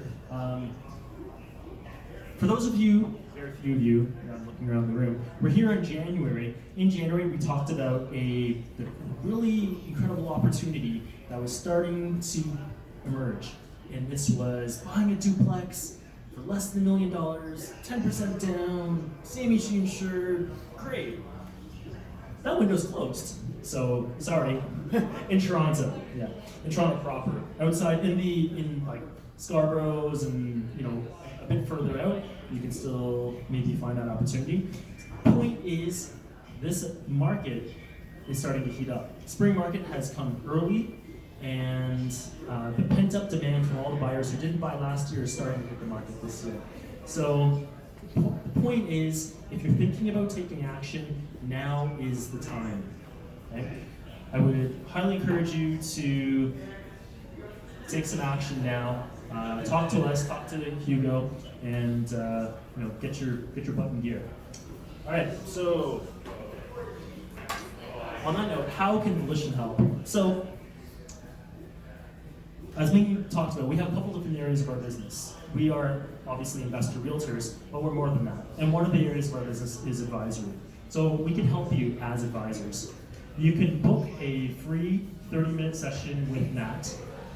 That's me. You can book a complimentary advisory session, and QR code's going to come up in a couple of minutes. When you do so, come prepared with the capital you have available to invest, mortgage qualification, current real estate portfolio details, and then we'll help you navigate that maze there. And what we're going to do is help figure out where you're at now. We want to understand where you want to go, and then help you build that plan to get there. Okay? So as advisors, we can help, and we can also help as agents. So you can do also a free 30-minute realty cell phone call with Ming. Or anyway. If you feel like you know exactly what it is you're looking for, if you don't actually need advisory, that's totally cool. Not everyone does. You can work directly with Realty, in which case you would punch you over to Ming, and Ming will ensure that you're on our mailing list. Ming will ensure that you get those pre-analyzed deals that we talked about to find that absolute best investment property here in Toronto. And just one last call out. Home buyers, regular home sellers.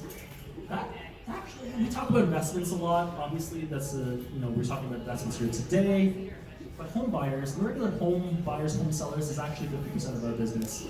And so we can help you ensure that your home makes good financial sense as well. So there we go.